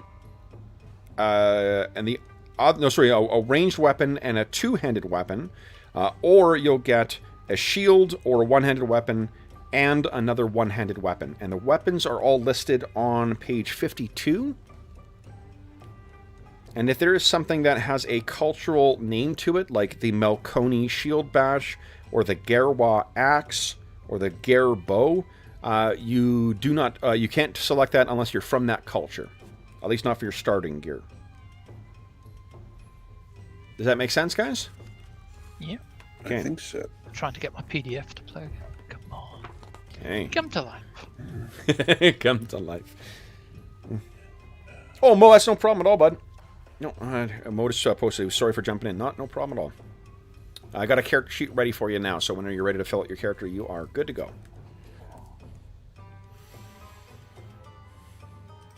Okay. So which of the two packages do you think? I mean, obviously Menelaus is going to go with the one with the shield. Yep. If you're taking leather armor, that gives you a protection of 2, and then your shield gives an extra 1, so you'll subtract 3 from any damage you take. When you get your shield out, that is. And then you also pick a one-handed close combat weapon. Spears do a shocking amount of damage in this as well. Always good to hear. Mm-hmm. Spears do 1d10. And when you are entering your weapon damage at the top there, James, remember to add in your plus 1d6 from your strength.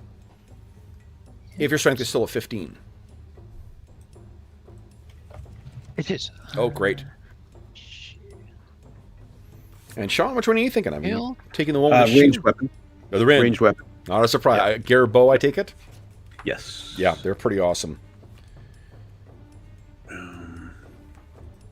And those are the gear bow is listed. Gear bow is a gear bow is a two-handed heavy ranged weapon. So it does. Heavy ranged. Okay. Yeah, so it does 2d6 damage. Has a range of 150 yards. All right. And you also get you each get a dagger, and you get a choice of linen armor with a protection of 1 or leather armor with a protection of 2. They're equally heavy, so there's really, I'm not sure there's a good reason to take the linen one unless you see it or heavy robes as appropriate for your character. Yeah, I'm going to take the linen. Just that's how I. Okay. For that reason. Absolutely. That good bit of role-playing will get you an extra point of damage. No, I'm kidding. Malconi shield. Okay, so I get a Malconi shield, so that's cool. Yeah, which means your shield bash does 1d10 damage as well.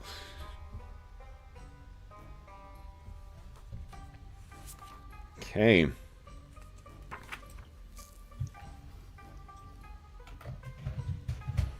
All right. Maybe while you guys are doing that, I will look and see if I can't come up with something more... Oh, you know what, actually? Jeepers.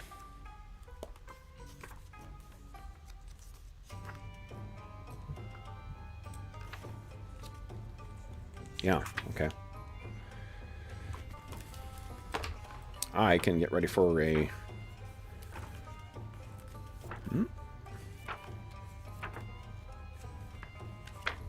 Let's see here. An adventure. There we go. Alrighty. So then, let's see here. Let's see. How goes the... Oh, once you're finished entering your gear there, guys, you can also roll 3d6 times 10. And that is how many silver shekels you'll be starting with.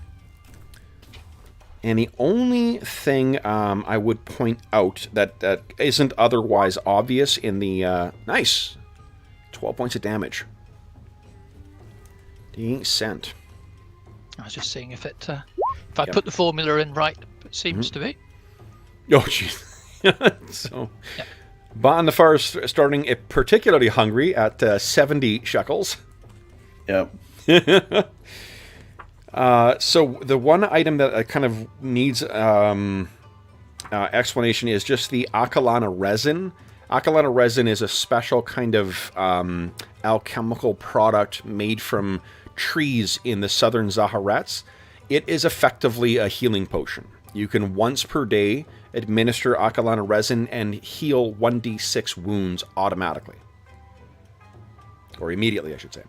Is this something we're getting or we can buy? It's something you can buy. It's 50 shekels. Anything that is SS is silver shekels. That's what you guys are starting with. A CS is copper shekels. 10 copper shekels make up 1 silver shekel.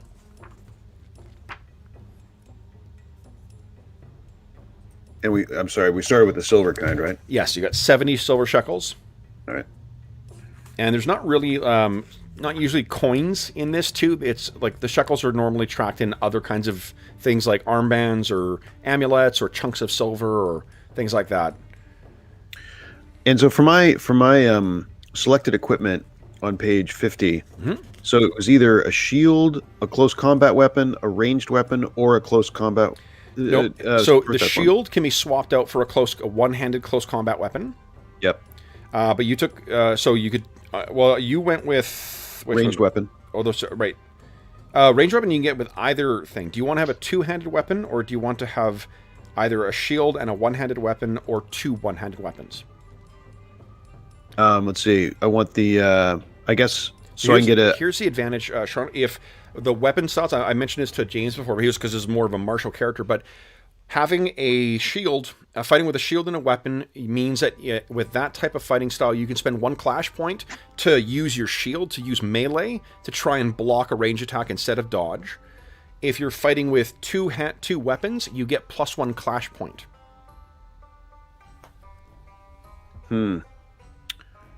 because my melee is not very good, so I'm not sure the shield's my best bet, right? Probably not. No. Okay.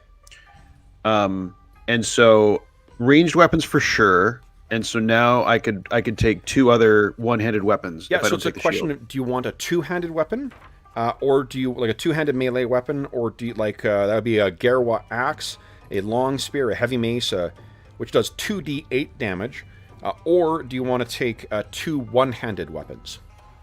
And those could be like a war axe, a spear, a khopesh. I think I'm going to take, I'm mainly a bow guy, so I'm going to take the one-handed weapons. Okay. So you can take a look at, there's any light, medium, or heavy one-handed weapons you're free to take. All right. Oh, here's a neat thing. Light, melee, and range weapons have the added advantage of adding +1 clash point due to their speed. Okay. This is cumulative with a +1 clash point from 2-weapon fighting. So if you chose to fight with 2 daggers, say, you'd actually get +2 clash points. All right. We can do that. I'll go with the dagger. Okay. Another dagger. Yeah, and then you got one other one-handed weapon too, if you like. Right. And then in that case, I'll go for a medium one, and it'll be a... I'm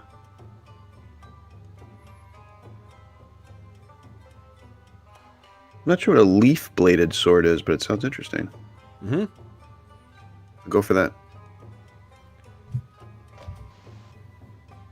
A leaf-bladed sword. Oh, I think that's effectively the it's like, what do you call it? The Melkoni sword. It's that Greek sword that sort of is narrow at the hilt and then moves out and then comes back in again. Mm-hmm. I think it's on page 50, for example. Is it 50? Yeah. Oh, yeah. There's a picture of it. Okay. Then, if you guys have selected your stuff, so it's just spending your cash as well too. You can see that anything under other items or services on page 53. The Akalana resin, that's a good purchase if you got the money for it. Menelaus is not exactly rolling in cash either. 80 silver shekels. Good if you guys just start motivated, you know? Yeah, absolutely. All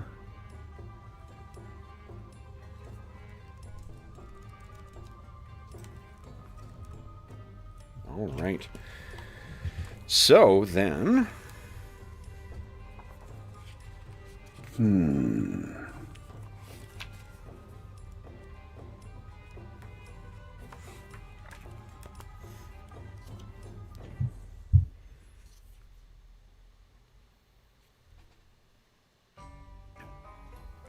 Okay. So then, let's see here. Did you get... James, I interrupted you, I think, when you were looking for it, but did you get... Hey, Menelaus has got a character now. Or character illustration. Awesome. Let's do this. Oh, let's get rid of that. It's not the right armor yet, but let's get back. Aspirational is good. This is your, like, vision board of character sheets. All right, so let's see here. Your wounds... Menelaus has 6 per level, so I'm going to put 18 in your wound bar. What is your metal? 1 second. My metal is 12. 12? Okay, so that means your maximum valor is a 36. And how many clash points? You have 4 or 5 clash points? 5. 5, great, okay. So, let's do this, let's do this. Get out of the way. Thing, do that, put it below, put your nameplate on, boom. All right, your red bar is your wounds, and we'll track when you get to a third that counts you down as a level.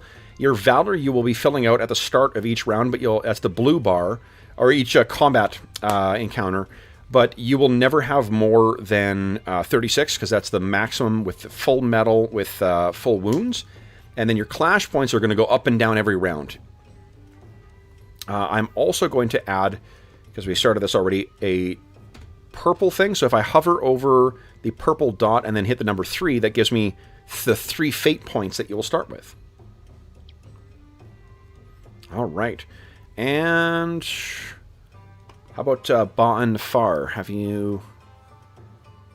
how are we... Have you got your money spent and such, and your weapons and such selected? Weapons all right. Working on a picture. Oh, nice. Once that's done, I'll set that up, and then we'll take our mid-session break, and then we'll come back and see if we can't get these guys into trouble. They strike me as troublemakers, so... Mm-hmm. Indeed. All right, I want to see one thing here. Oh, I know Arlen said that we can't. There's something he needs to do to set up the character sheet slightly differently. Okay. Then... All right, what did Menelaus take as his weapons? I mean, obviously a spear and a shield. Yeah, and a dagger, and that's it, I think. Right. Okay. You... Oh, that's right. Yeah, that's right. What about his ranged weapon? What did he take as his ranged weapon?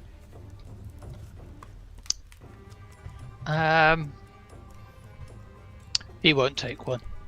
You can take javelins if you want. I think... Where is it here?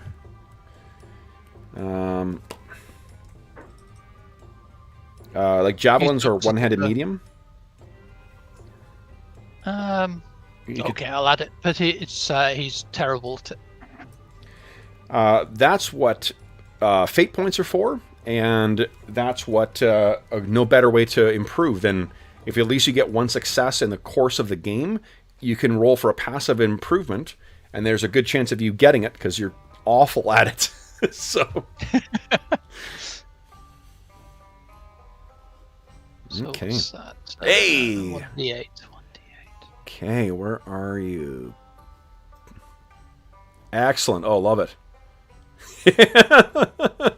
He looks terrified. I love it.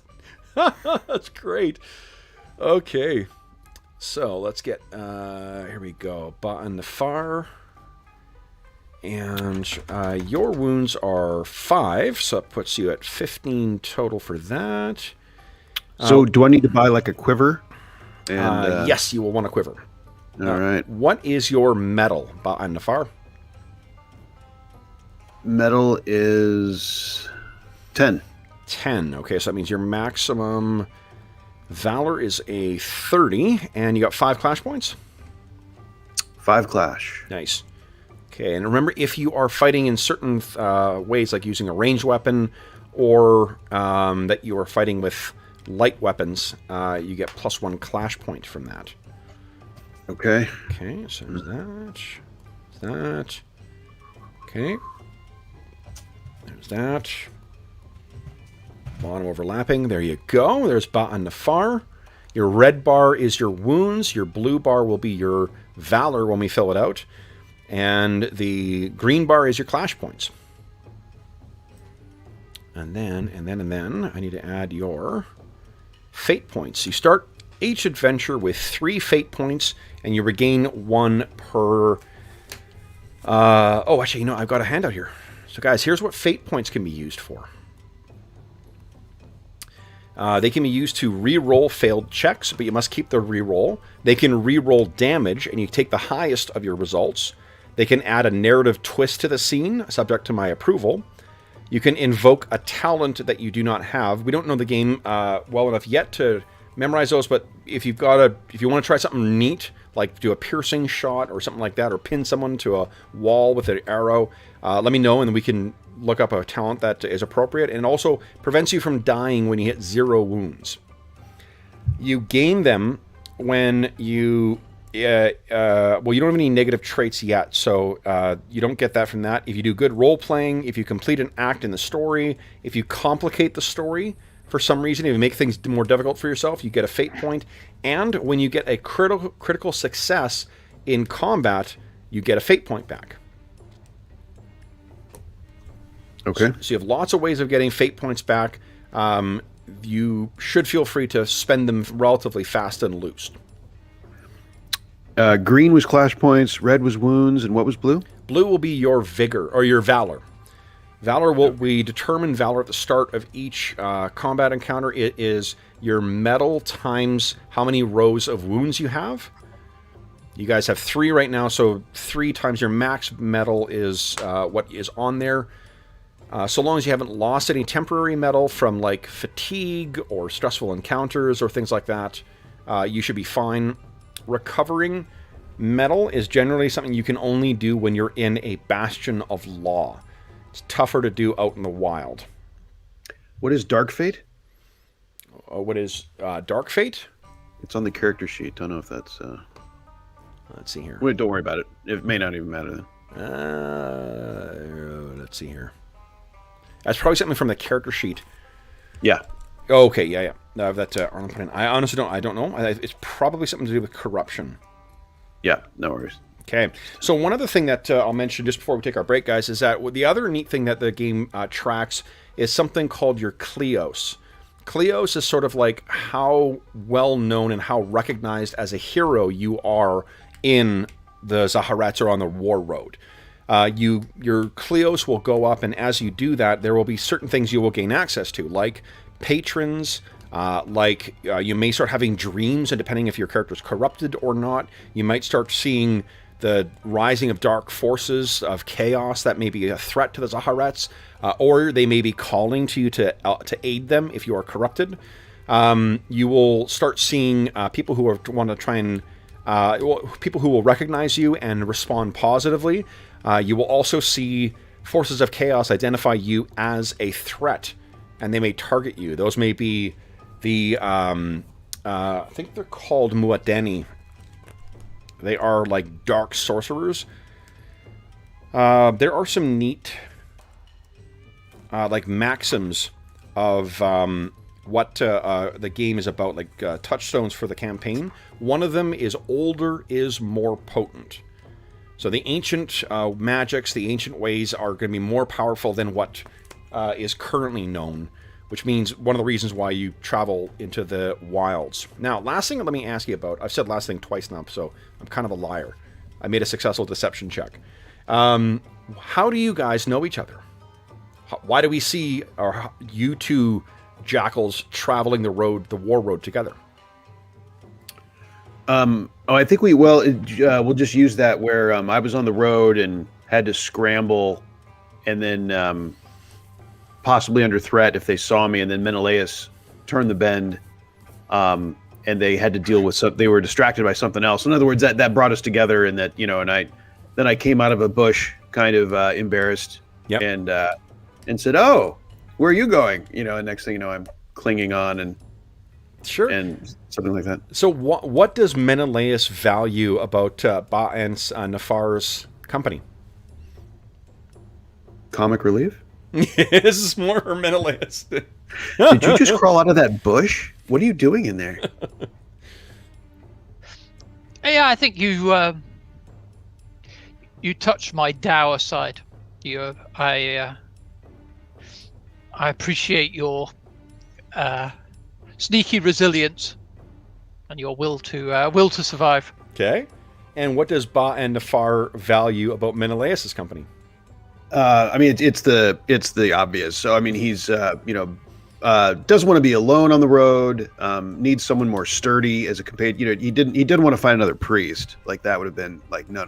We need someone with a sword and a shield and someone that knows what they're about out here. So he appreciates that. He views Menelaus as someone that knows what he's doing out here, in contrast to himself. Awesome. Okay, cool. All right, guys. So that gives us a good idea of who these characters are and what they're doing here. Let's take our mid-session break, and then we'll come back and we'll see what trouble we can get these jackals up to. Cool. Okay, so back momentarily, folks. 5 minutes, Kev? Is that what it is? Yeah.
I guess I'm back here. Here we go. Okay. Let's check my chat quickly as well, too. Let's see if anyone else is... Brandon, what's going on? Yeah, with all the... Yeah, absolutely. There's a lot of... We've had a lot of folks join the game, and I know that we've had 2 people sign up for the Roll20 game from our player roster who have not made characters yet, too. So, popular game. And deservedly so, too. It's a really, really, really cool game. Okay. Let me see what I've got here. Oh, 4 assets. I know what I'm going to do. I know what I'm going to do. Okay. Let's see. What's up, sweetie? Oh, Anna says hi to everybody as well. Hope everyone is having a terrific weekend. Okay.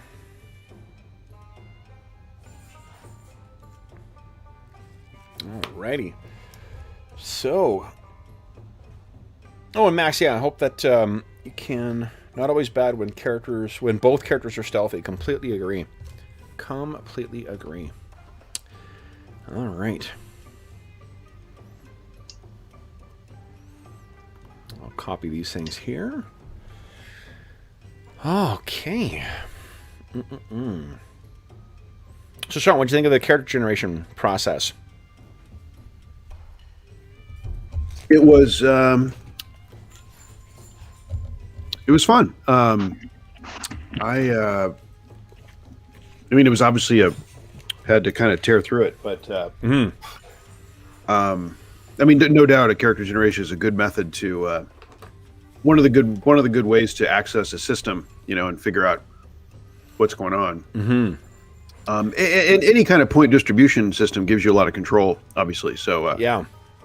So yeah, pretty cool. Pretty cool. Well, one of the things I particularly like about it is how by going through those questions and getting those rewards at the end, going through the questions, you have a really good sense of who your character is by that point, and think about like what they're doing, what the motivation is, without expressly just saying, "What's your motivation?" Right. Yeah. Yeah. Questions are good. James, what do you think of the character generation system? No, it's very, very BRP again, right? Yeah. So. Although the one thing I do like good. is having the categorized skills, because you've got skill points for certain areas in it too. That's not the way it is always in BRP games. So I kind of like that. It's harder for you to build a incompetent character than in some other games. So okay, so guys, I think our scene is going to open. Let me bring you over here. So. Give you an idea of what the Land of Risings looks like. I've been stealing yesterday I stole some images of hiking photos that people took of hiking Lebanon and Israel, some of the more wild areas of it. Cool. So this is where sort of our scene opens, is in this wild and... Move these down a scooch so I can bring your characters over. And we can see that there is down below a farm. And I found it difficult to picture Bronze Age farms until I found these things from my kids' book. Oh, we got some other jackals.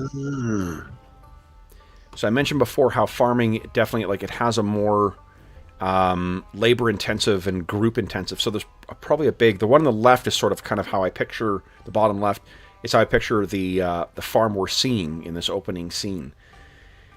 And I think what we can see is instead of a Mesopotamian looking type of folks here, what we see is this is clearly El Malconi farm. And this is in the Zaharet, but there is a village and a couple of communities of Malconi who live in here. And I think what we see is, as the morning comes, we first see this big Malconi warrior come out of one of those very meager huts and kind of, stretching himself in the morning. What do we see, James, as Menelaus is going about his morning routine, looking out over this humble farm he now finds himself at? A tousling of his of his hair. But then, being the professional that he is, he gets down to some athletics in there of stretching. Yeah. Getting ready to actually go for a run. Okay.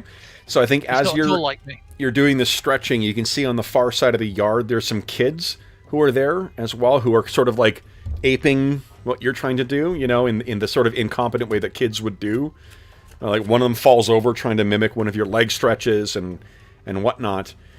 And then once you finish limbering up, you head out and head for your morning calisthenics. The kids try to keep up for a very short time, hopping across the the little platforms separating the irrigation ditches. But unless you want to let them keep up with you, you're going to very easily outpace them. Are you leaving them behind? Yeah. Okay. So I'll slow down to let them. Okay. Yeah. So they're kind of like and after a short period of time, they drop off, which I think is the routine that you've fallen into with these kids along here, and you keep on your running. My laps. We cut inside, and we can hear someone kind of snort and turn over, and his eyes fluttering open and looking around as if once again horrified to find himself where he now does. We can see Ba'an Nafar, former priest of Ger, now reduced to sleeping in this peasant's hovel. What do we see as Ba'an Nafar gets himself up and out for the day? You can see that your traveling companion is out, no doubt, going through his morning exercises. What do we see with you, Ba'an? Ba'an is, he's happy for the safety of the hut, having already sampled sleeping under the stars and finding it not that, especially on his own, not his choice. And so rubs his face and hauls himself just outside the hut, folds his legs underneath him, faces the sun, and begins some focusing on the gods. Okay. So you, from while you're, preparing yourself, you can see across the field, Menelaus is out with his normal morning run. And Menelaus, one of your sort of questioning Ba'an Nafar is how you agreed to go along with him. These farmers had barely, a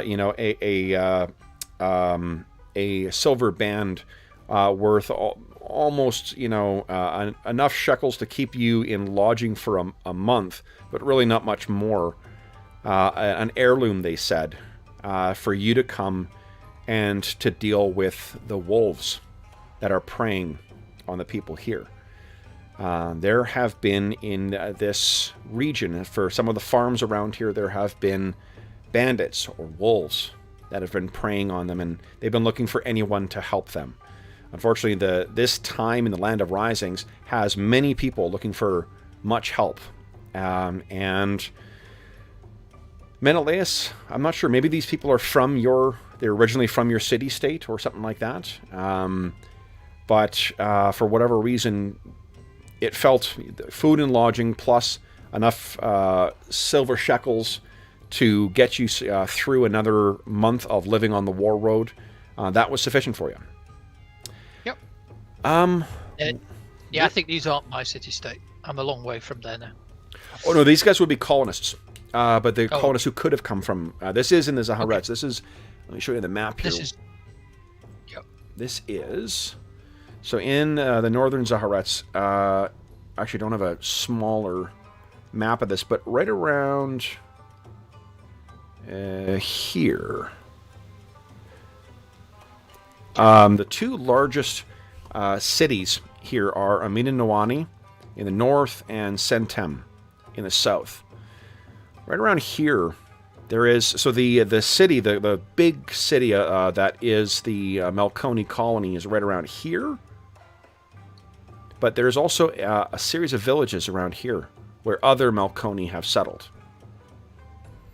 And I think that if your city-state fell in your lifetime, then it's reasonable to think that some of them may have come here and set up now that because the Barak Barad has been defeated, or the forces of chaos cast out.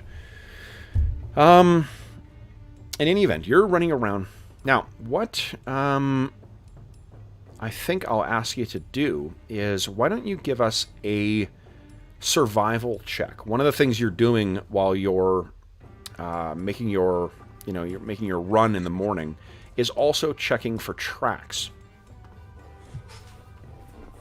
My survival one. Where's that hiding? Here we go. Nice. 50. Okay. What you find near the edge of the property, the farmers in the Zaharets, like this land has been occupied by Barak Barad and the Empire of Chaos for quite some time, and that like for centuries, and that has left the land in a very, very poor state. In some cases, in some of the wastes, it's been corrupted. This is not the case, but it still means that living the life of a farmer in the Zaharets is a difficult activity. You're bringing life from a very unforgiving and uncooperative land. So the transition between where the farm ends and where the wilderness begins is fairly stark. And what you can find is that there are some horse tracks near here. None of these farmers own a horse, and you can tell that this is relatively recent. A single horse, which suggests to you either a lone traveler or perhaps a scout. Ba'an Nafar, when you finish up your morning prayers and such, what is your sort of next thing you do in your routine? I think he is going to. He's going to survey. He is an observer, and he'll like walk around. Perhaps if there is any shelf on one of those raised dwellings, or even just on the ground, he will walk around it and see what he can see. We haven't been here long, right? Was that the first night? You've probably been here about a week at this point, waiting for some sign of the wolves. Mm-hmm. And so he will, part of his regimen is trying to be a disciplined mind. So he is looking at things and marking them in his mind, looking for Menelaus, just for the exercise. Sure. And see if anything's changed from the day before that he can mark in his mind. So two things. For Menelaus, you can tick the box next to your survival because you successfully use it. Okay. And Ba'an Nafar, why don't you give us a perception check? All right. I'll see if you spot that. Nope. Negative. Okay. Still waking up. So you finish up, I think, when Menelaus comes back from his morning run and his reconnoitering. Where does he find Ba'an Nafar?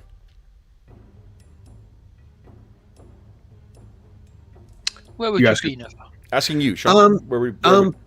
Probably. Probably trying to find food. I mean, probably at this point, going down to see what there is to grub on. Sure. So the farmers have they are very grateful. There's a traditional Melkoni dish that they are preparing for you in the morning, hot bread probably, and some kind of maybe there's some they've springed for you guys and are offering some kind of meat as well. So Menelaus, you come back and find Ba'an Nafar sitting outside and enjoying his breakfast.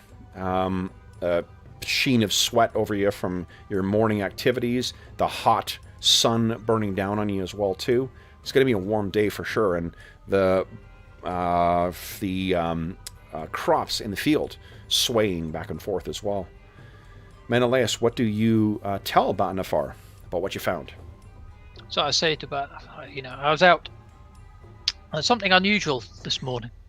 Not seen that before. There's a single horse track. I didn't see any sign of the horseman, but intrigued as to why there's been a horseman around here. What's he looking at? Indeed, sounds suspicious. Maybe someone eyeing targets, eh? So maybe I should.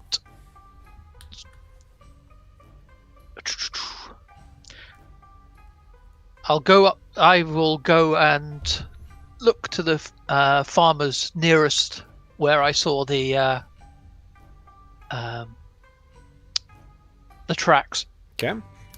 Here now, was it outside their usual farmland or inside? Most definitely. It's beyond that start point that I mentioned. It's someone, and if you looked for it too, you could likely find, with your roll, you could find the trail leading away back into the wilderness.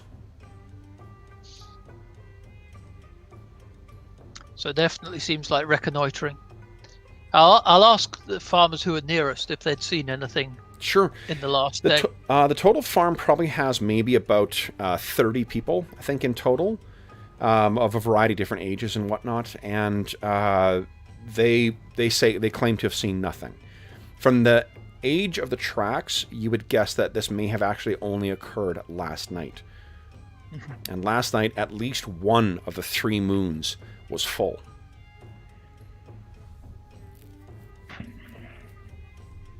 So what are you guys thinking? This is what you were retained for. Do you wait for the wolves to come to you, or do you hunt them in their den?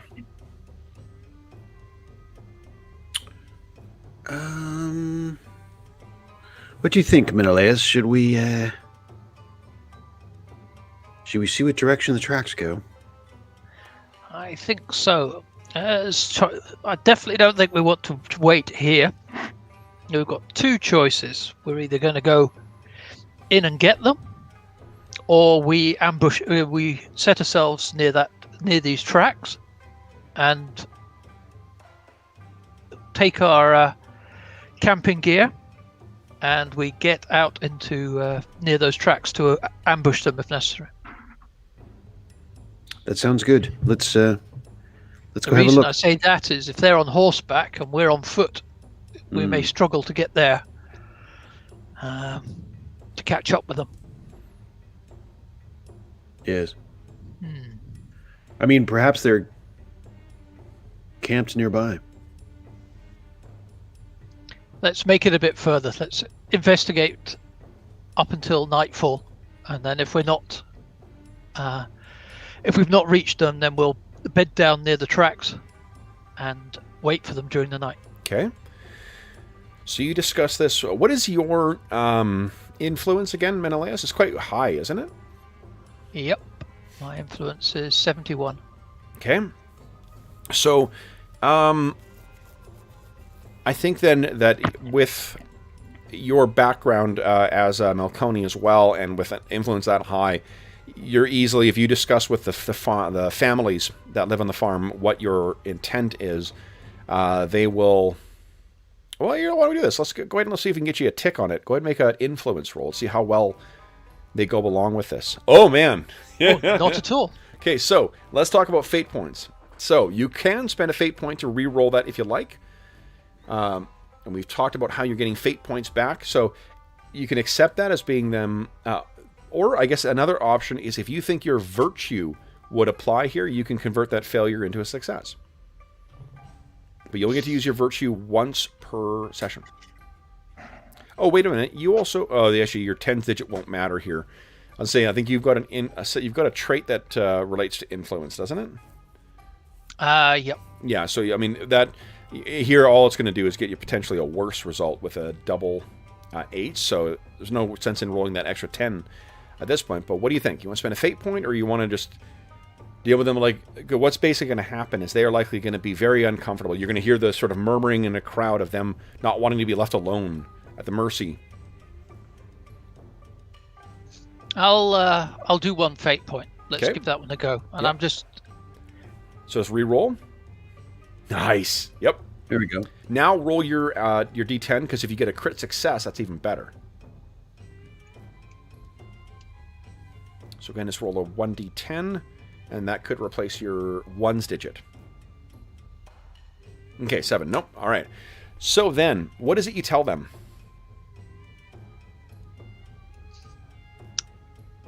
I tell them, you'll need to stay confident and myself and Baal Nafar, we're going to go out and investigate what's going on here, and a lot of you need to get everyone in the longhouses and take the farm implements that you've got and be ready if necessary to defend yourselves. But we're going to do everything we can to head these guys off at the pass, as it were, and make sure they don't get to you. Okay. So they prepare you... But don't follow us. It's for us to deal with this. They will definitely follow your lead. You can put a tick next to your influence check. Oh, I just realized you actually rolled perception instead of influence as well. Oh, okay. It doesn't matter. One difference. Yeah, anyway. one difference. But put a tick next to your influence. Then you guys will head out. So, guys, there is some great travel rules in here as well. You've already found their track, so I don't have any difficulty with you following their track up into the hills. And let me grab your character here. We will go back to that. Yeah, let's go here. Give you a sense of where you guys are traveling. So, it is rough terrain that they have retreated into. And what I'd like you guys to do is each of you give me a survival check, please. And this will be a normal, no modifiers one way or the other. Nice. Success with Menelaus. You can put a tick next to that. Oh, you've already got one? Yep. Yeah. Nice. Excellent. Okay, so both of you guys, and you can put a tick next to yours, Baal Nafar. Okay. So what this tells me, guys, is if you had failed, then what you would be suffering is fatigue. And the effort of traveling over land has worn you down, and what would happen is you take metal damage. So your metal would be reduced, and then that means that the starting valor that you'd have at the start of a fight might be reduced. But you guys are no strangers to rough travel over the war road.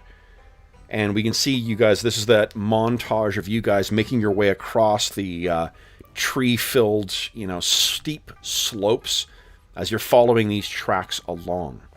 The other thing that comes from it is it's when characters fail, that helps determine the chance of a random encounter. So if each fail gives one more on a d10, so if, say, 2 or 3 of you failed, there'd be a 2 or 3 out of 10 for a chance of a random encounter. So, you guys are traveling over land. Is there any preparations that you guys are doing in the eventuality you come across these rogues?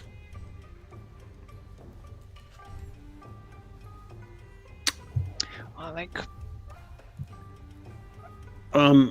think that if Bayan has some confidence that in our tracking, he's going to wait for some indication. If he gets indication that we're might be closing in or something, he'll probably draw his bow and and keep it handy. Okay. And what's your stealth? My stealth is 46. Okay, so my stealth is 60. So in theory, maybe I will. Well, obviously I'm in what armor I've got, my shield and spear, but I'll head on ahead then. Just you've got the bow anyway, so okay, that works, and I'll go about 20 meters ahead, 30 meters ahead. Okay. And when I can't see at a distance, I will sort of creep up to the next bend, as it were. Okay. So, the feeling of travel here, guys, is that as you're getting deeper into one of these canyons, it's that this region in the Zaharets is riven with these kinds of box canyons and winding valleys and so forth. Like, there's all sorts of different places that wolves, the Takan and other worse things can kind of hide. Another thing that in these hidden and unexplored regions too is there's all sorts of unexplored or lost ruins from ages past that populate these areas. It does not take much to suddenly get into a place that seems untouched by any sentient hand for centuries. And that's where you find yourself. You're surrounded by wildlife, the hot sun burning down on you. You very quickly find yourself returning to your water skin again and again, because it's a warm day. But nothing strange for you guys, even for yourself, Ba'an-Nefar. Even though it was a rough start to the war road, you've become more accustomed to it than you think. Mm. The sun, or the shadows, I should say, in the canyon as well, too, are cast long and ahead of you, well before the sun will set. The twilight will last longer in the valley, but you guys will be cast into dusk earlier because of the high walls on either side.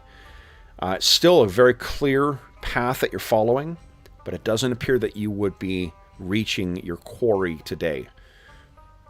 Do you guys want to just make camp then and start up again tomorrow?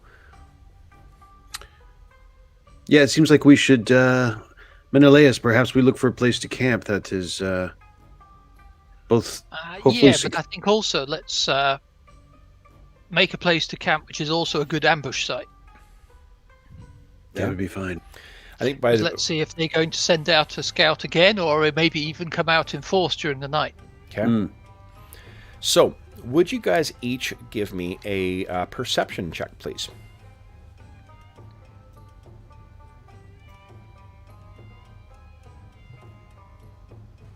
Okay. All right. So you both succeeded. Menelaus rolled higher, which means it's a better result. So Menelaus, I think you guys are sitting down and getting your, a meager fire together. You're near the edge, maybe like taking a look at the tracks again, and the moon is not quite up. It's not quite dusk at this point as Ba'an-Nefar is getting things ready. Could I just say, I would say that we wouldn't start a fire. You wouldn't? Okay, sure. No. It'll be cold then, because the Zaharats are still a very arid region, so the evenings will be cold without a fire. But it seems that your caution may have been wise, because you can smell a fire. Something is coming over. There's a very distinctive smell that comes from burning the cedar that is common in these hills. And someone is burning a campfire not far away. Hmm. Do you smell something, Menelaus? I certainly do. I think we have come across our prey, and it'll keep us warm tonight. A little bit of exercise. Indeed. It seems the gods are with us. Okay. So, what do you guys wish to do? What time is it, Kevin? Is it dusk? It is just on the cusp. It is dusk elsewhere, but it's certainly dark in these valleys.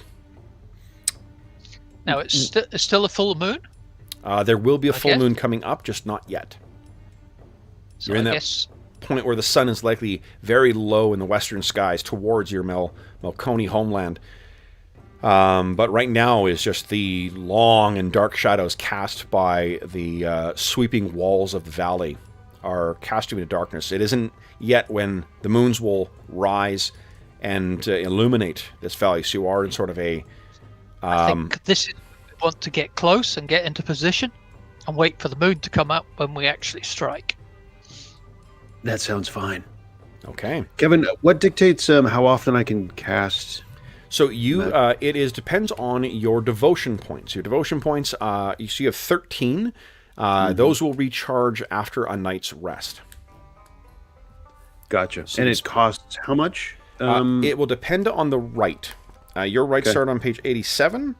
Yep. And then, so like if you're thinking of the Sandals of Anu, it costs 4 devotion points, but it lasts 1 hour. I see. If you fail to cast it, it's also, if you're casting in combat, the clash point matters for how many clash points you have to spend to be able to cast the spell that round. But out of combat, you could ignore the clash point cost. Okay. Very good. So then what it does is on a regular success, you get a bonus to your stealth equal to your devotion, so 13 plus 13 to your stealth check, and you'll leave no footprints, and if you get a critical success, it's 2 times your devotion. Mm-hmm. All right. So remind me, Nafar, what will you be planning to do in this little ambush? Are you going to use your bow, or are some of your mystical arts going to be able to assist us? I plan on inviting a lesser Ba to our engagement, and have it help us, at least one, and then fill them full of arrows as it charges. So Excellent. the Ba, likewise, it costs you 8 devotion points. So it's quite that, but it lasts an hour, and has 60% combat skill, doing 1d6 damage, but it ignores protection, and it has 3 clash points. So what does this bar look like? It is really, so the Ba are described as being messengers, agents of reprisal, warriors, and assassins. You're kind of, it's your choice how you make them look.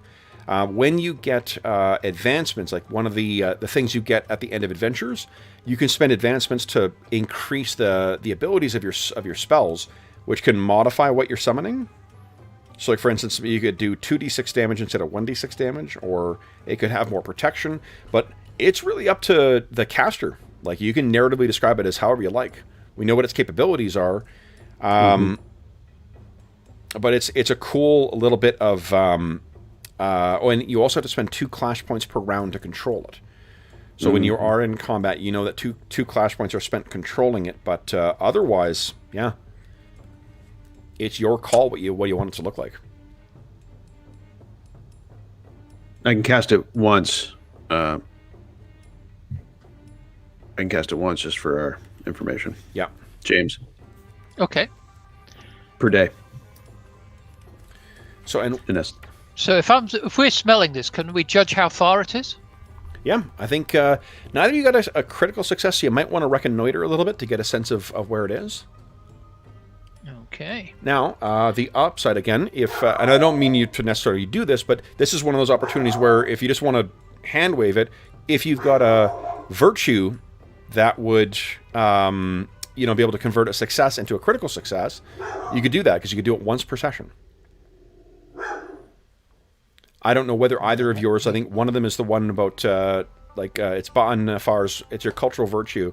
Yours is related to gods, and I think Menelaus, yours is related to, like, resisting stuff. It's your singular just scrolling will. to it.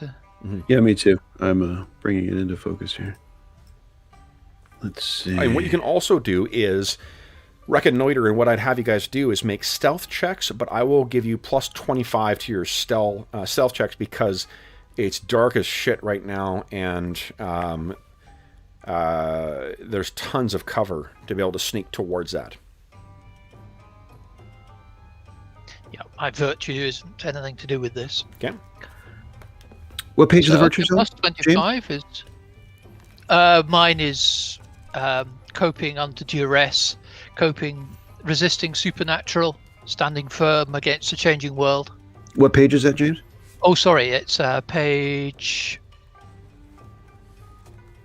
Come on, tell me.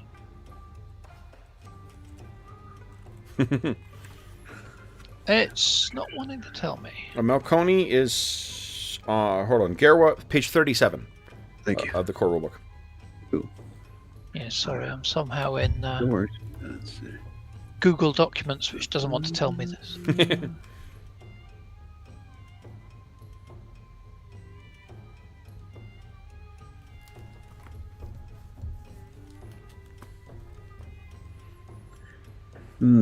It talks about a specific aspect of the god or goddess applied to the check. So if you want to check, actually, I just noticed, Sean, so remember I mentioned that it's you pray to the 8 and you kind of hope to avoid the attention of the 6. Yes. The 8 and the 8 are listed on page 24. Okay. The children of the 6. Ahote, Lord of Kiani, and Severed God Emendiris, Lady of Ahote and Mother of Gerwa, so Mother of the Gerwa Nation. Hanut Mehut, Warrioress and Protector of Gerwa. Bebis, Keeper of Herds. Jutemos, Keeper of Knowledge and the only offspring of the Eye of Wisdom. Kafer, Lady of Writing and Trade. Kefut, Lady of Water and Fertility and Beer. And Anu, Judge of the Dead.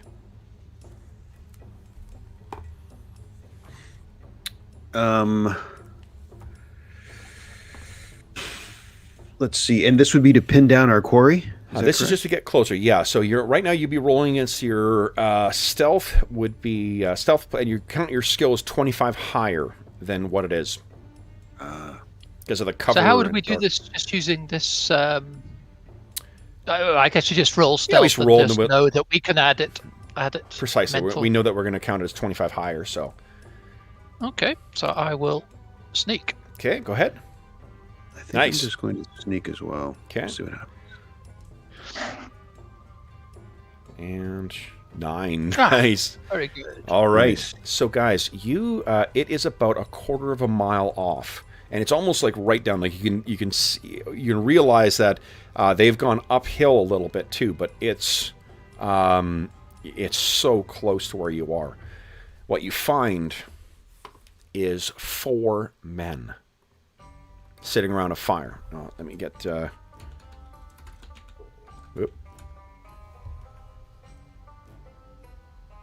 I've been using the same thing. We'll just go, we're not going to use a map. We'll just use Theater of the Mind here. You don't mind? Mm-hmm. I know, making you use your imagination in a role-playing game is tricky. I know. Madison, you ask a lot of us. Jeez. Is there anything that marks wolves? Is there anything, that depicts them from traveling farmers? I think that... spear in their head. What you can see, they're... jackals... become well known and become sought out by the community for things that the community cannot accomplish. Wolves are those that prey on the community. And these 4 fellows who sit around the fire, you can tell. One of them is missing half a hand. One of them has a cruel scar right across the top of its head. One of them has a big bushy beard, and one of them wears its hair long and braided in the kind of Melkoni warrior style. But what you can tell from the filth and the poor upkeep of the clothing, from the way they're talking to each other, from the calloused hands and swords and bows at the ready, these are wolves. There is no mistaking these predators for good farmers or indeed for any jackals. And there are 4 horses that are tethered to a nearby low-hanging cypress tree. They don't seem to be aware of you guys at all. There's some kind of meat from some kind of animal that is being burned over the fire. They seem to be arguing over who is going to reconnoiter tonight. They're speaking in howls, in the common trade tongue as well. So, and darkness is fully fallen? Darkness is fully fallen at this point, yeah. The moon is likely going to be maybe a couple of hours before it will illuminate the valley. But the valley will be in full light very soon. Fortunately, they are illuminated by the fire they have burning. What do you think, Menelaus? Is now the time? Now is the time. Okay. We're How close far away enough. do you guys want to The be? light is good enough. Now, what's your optimal range? Huh? That's a very reasonable question. Garbo, I think we said it's round about a spear point away. So for the Garbo, I think it's like 120 yards. It's really quite far. Yeah. Range is 150. That's probably max, Kevin? That's actually no. That's without suffering any penalty. Up to double that, you just take minus 50% to your range combat skill. So I'll be way, way back there. No, I won't be that far back. But yes, Because I what's can. the light doing is for that? Because that must make it more difficult, right? The witch does? Sorry? The light or lack of it. If they're Is that hampering from that distance? if they move away from the fire, there's probably going to be a 25%. What you might have to do is, depending on whether they, hide themselves in the terrain, that is definitely a concern. Unless you are adjacent to an adversary as well, too, you actually don't need to worry about them hitting you. You can use, and also if they have no clash points, like let's say they've used all their clash points in the previous round and now it's your turn again and you're acting first, they may not be able to attack you, like the kind of attack of opportunity. Yep. Is there any cover near them? What is the terrain like near their campsite? They could easily, unfortunately, because of the wild terrain, like where they're standing, they're all kind of quite easy to see. But if they started coming under fire, it wouldn't be hard for them to run for cover and perhaps even disappear in the darkness.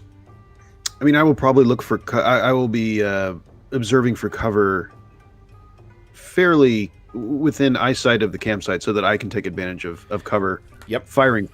How far away do you want to be from them? Because the thing is, if you don't drop them, the threat of them running, like scattering from the fire. Wolves are definitely cruel, but they're not often stupid. If they're stupid, they will die. They wouldn't have lived as long as they did. What about our bar? Our critter.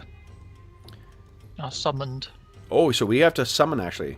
So, if you guys know that these things are here now, you could retreat for a little bit, and then Ba and Nafar can try and summon. So why don't you give us a check for Summon Lesser Ba? All right. What is your skill, or your spell? My spell is 69. Nice. Go ahead and roll. Okay.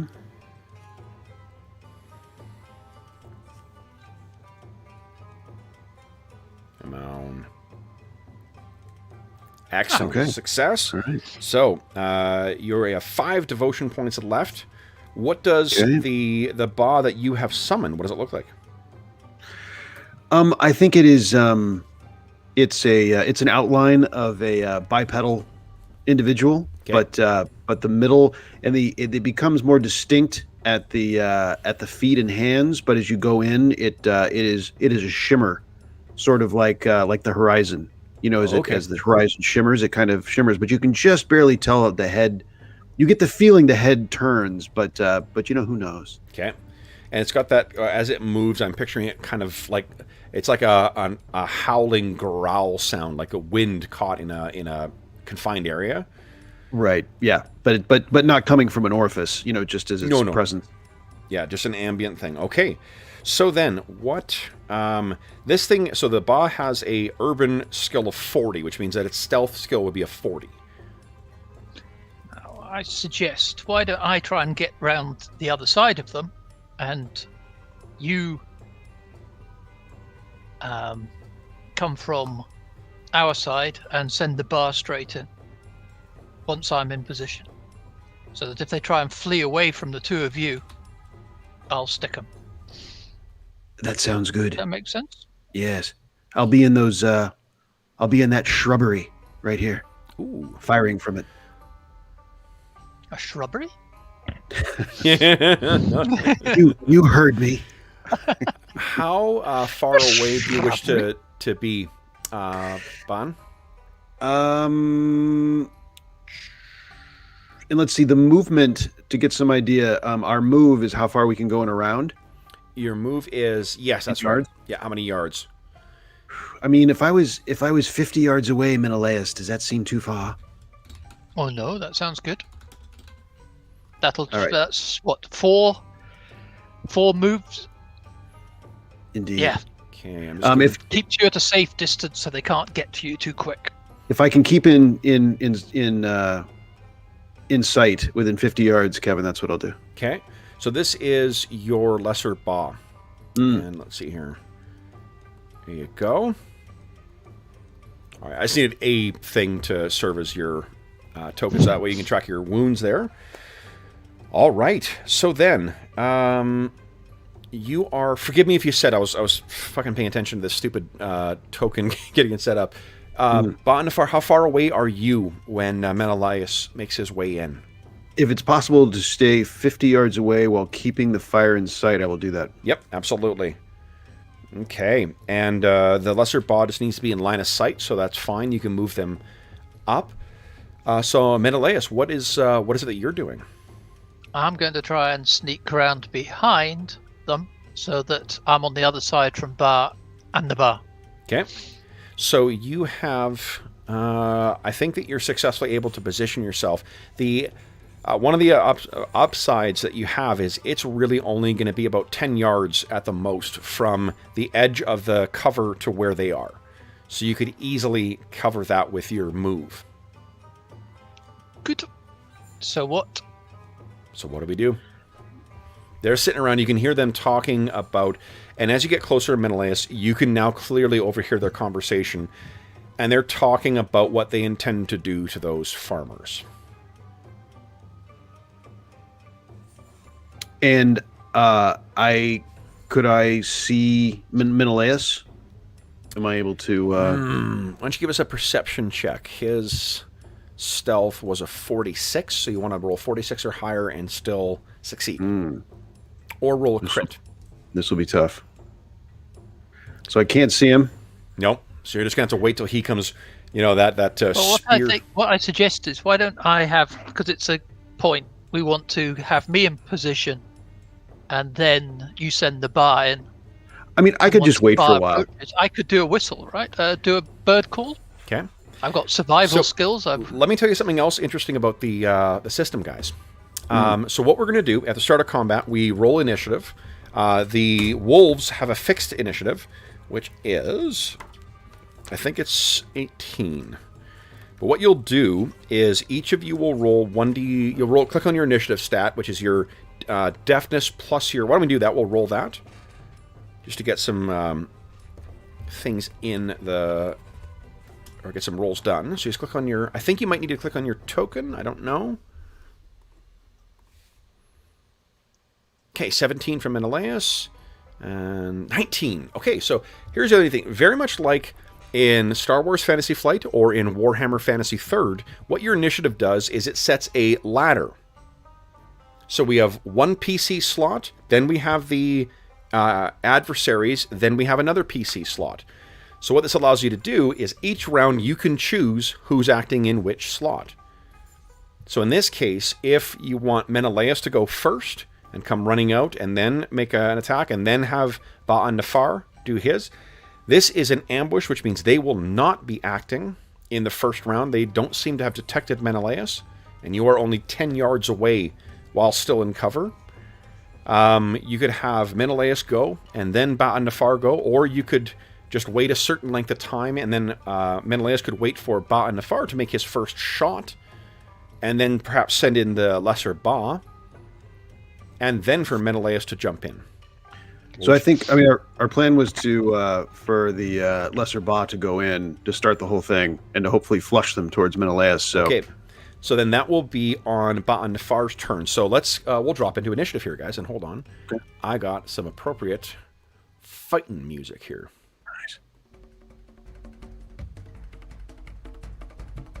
There we go. All right, so first up for initiative is Ba'an-Nefar. Now, one thing you need to do, Ba'an-Nefar, is you guys will be adjusting your clash points every round, and then they top up at the start of your round. So one thing, Ba'an-Nefar, because you are using a ranged weapon, you get +1 clash point. So your clash points are actually going to be 6 out of 5 right now. But cool. 2 of your clash points have to be spent to command your lesser Ba. So you have 4 left right now. If you want your lesser Ba to go first, it just like you, it can move and make an action. It has 3 clash points as well. So, if you want this thing to go in, let's make an attack. Now, one thing we talked about this a little bit before, but here are some of the other clash points you can do, guys, to take other actions like readying a weapon, reacting, those kind of like standard expenses.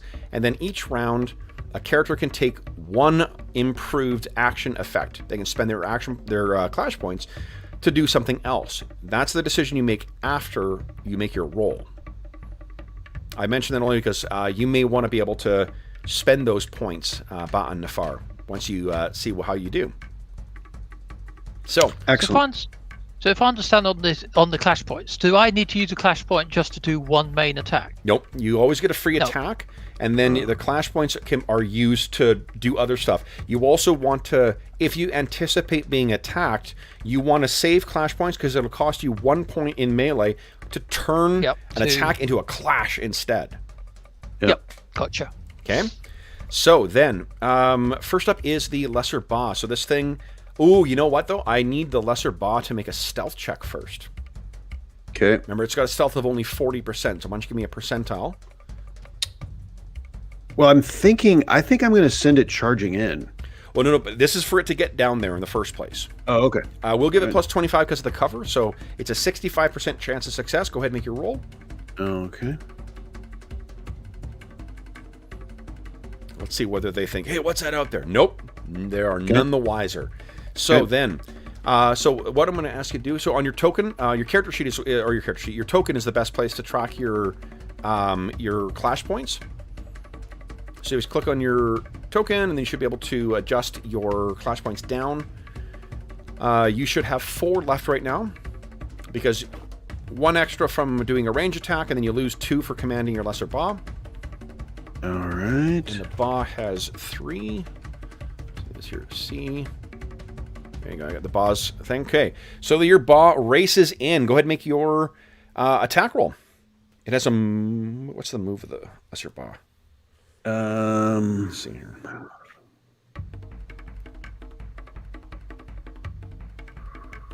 I'm assuming it's at least a 10. It doesn't say here. Mm-hmm. Yeah, so it's okay. It'll be able to get in there. All right, so your thing surges in. Go ahead and make your attack roll. The Lesser Ba has a combat skill of 60%. So go ahead and make your roll. Okay. They cannot spend clash points to defend. Not this time. Oh, so it goes in and misses. So then, Ba'an Nafar, you have your action. I am going to let loose with an arrow. Okay. So go ahead and make a ranged attack. They likewise cannot defend here. So, now, he's nervous. I mean, this is... You can spend a fate point to re-roll that, though. Let's see. You get 3 of them. I think it's time. I think I'm going to let loose with the first fate point. Excellent. Good choice. I'll adjust that down to 2 for you. Go ahead and make your re-roll. Okay. Let's see here. Come on, doubles. Oh. Now, brutal. You have black arrows, right? Yes. So that means you get to roll a d10, and you might be able to substitute it for that 9. There's a reason that might be important. So give us a d10 roll. Okay. You want to roll low here. Oh, worthless. Worthless. Not great. All right. So unfortunately, that one goes wild. It's just a signal. It was a signal for Menelaus. I mean... So this hits the ground, and all 4 of them kind of like look at the ground and like, what the... And are looking back. They don't have any actions. Ba'an Nafar, I think that's it for you for the round. Yep.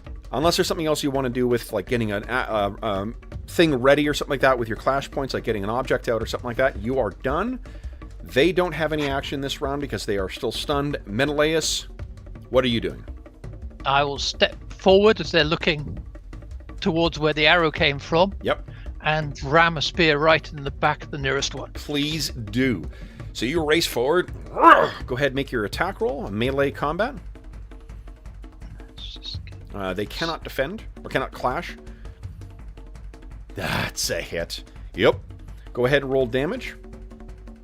Now, can I use a enhancement? A trait, yes. So roll your d10. Because let's see if you can get a double. If you roll a 7, it becomes a crit. Remember, you've got that... I was thinking of using clash points to...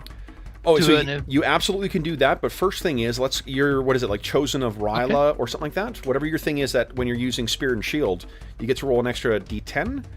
and you could sub it in for the ones digit. Okay. So give us a D10 roll.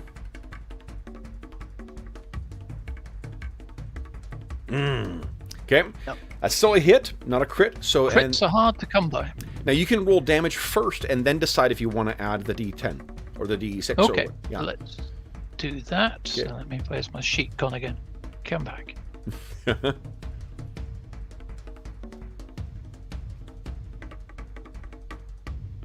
Okay. Minutes. Here we go. Sorry. That's okay. Go ahead and roll your damage, your melee damage. 14. Awesome. So if you want to spend 2 clash points to do a power attack.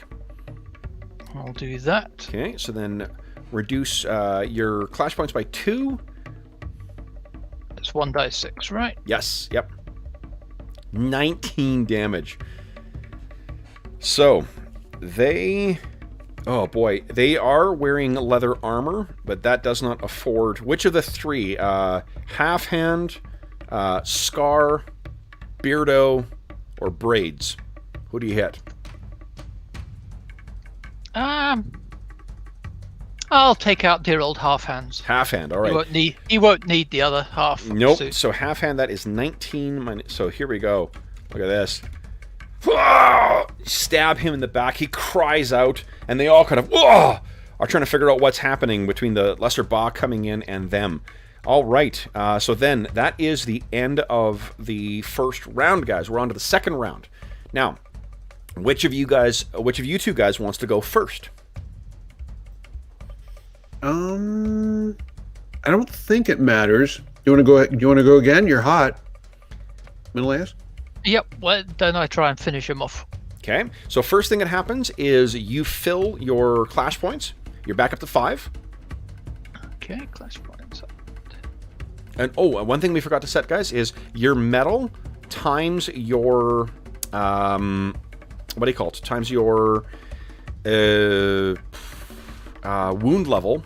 That tells us how much valor each of you guys have. So you guys have 30. Yes, I've got 36. No one's lost any metal, so there you go. So your blue bar is your valor. Subtract damage from that first. Your valor comes back with like 1 minute of rest after combat. Okay. So, Menelaus, you're up first. What are you doing?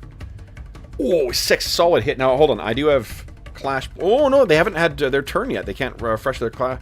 Oh, no, they'd be starting with full clash points. So I do have clash points I can use.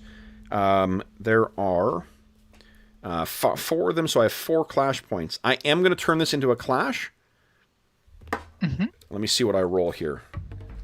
So you rolled a 6. I just need to beat a 6. Yeah, which is unfortunately a bit easy. I actually failed, though. So you succeeded, I failed. So yeah, you hit. Go ahead and roll damage. And let's go. So you stab him in the back. He staggers forward, tries to grab his thing. Oh, man. You want to do a power attack again as well? Or you could do like a sweeping thing and do half damage to someone else. I'm not sure with the spear that makes sense. I was looking at that, and I'm just thinking, seems a bit... Well, I mean, like, it doesn't need to be a sweeping arc. It could have been you stabbing one guy and then spinning and stabbing another guy, or hitting with a bump. Like, whatever makes sense in the fiction, we just need that to justify the damage. Okay, I'll do a butt strike on the other guy, as it were. Okay. So, what's that? That's... So a sweeping arc. So here's a choice. I'll do a double. Yeah, so you can spend 3 clash points and do it half damage on 2 more. So that is 7 points of damage on 2 others. All right, so hold on. This guy takes... oh, boy, he is in bad shape. So that's for him. And then Scar takes that. And Beardo takes that. All right, Menelaus is laying them out. If that is it for you, then it is their turn. So, each of them is going to have to spend... So their clash points regenerate. I'm going to have to spend all of their clash points getting weapons ready, which means I'm not going to be able to clash until next turn. But then 1, 2, 3... Let's see here. What do I think? Oop. Let's go 3... and 4. So we'll do 2 on the Lesser Ba, 2 on Menelaus. All right, so Menelaus, do you want to turn this into a clash? My first attack on you. Oh, yes. So spend 1 clash point, and then I actually failed, so go ahead and make your roll. So melee combat. Where's he gone? Here we go.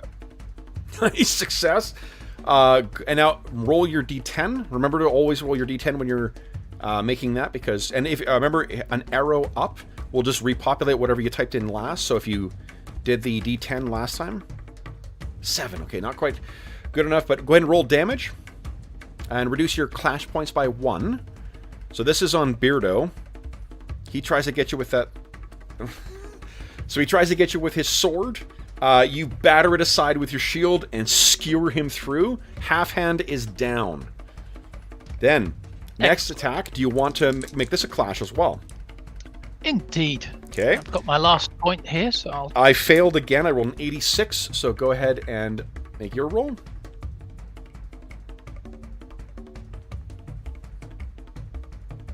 $59. Make your D10 roll.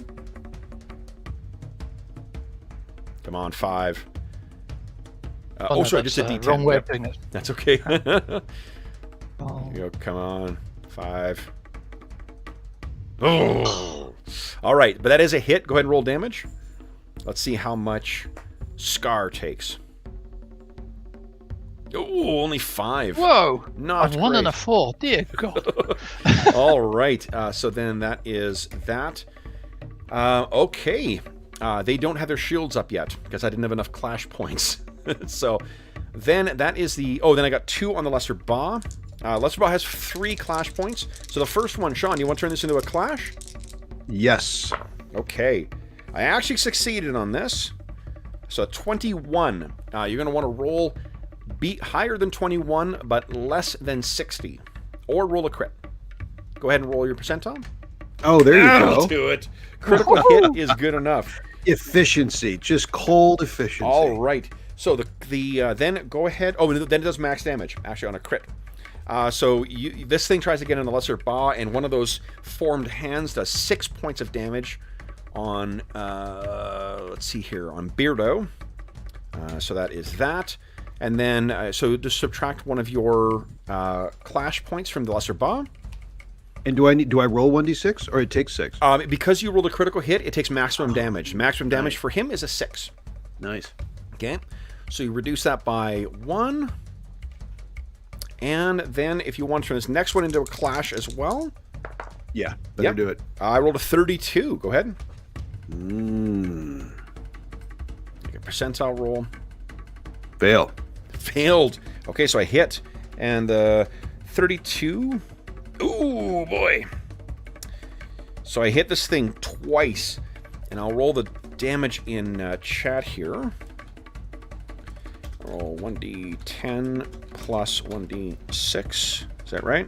Yeah, and melee. Okay, so your Lesser Ba, what is the... Let's see, does your Lesser Ba have any protection? It doesn't.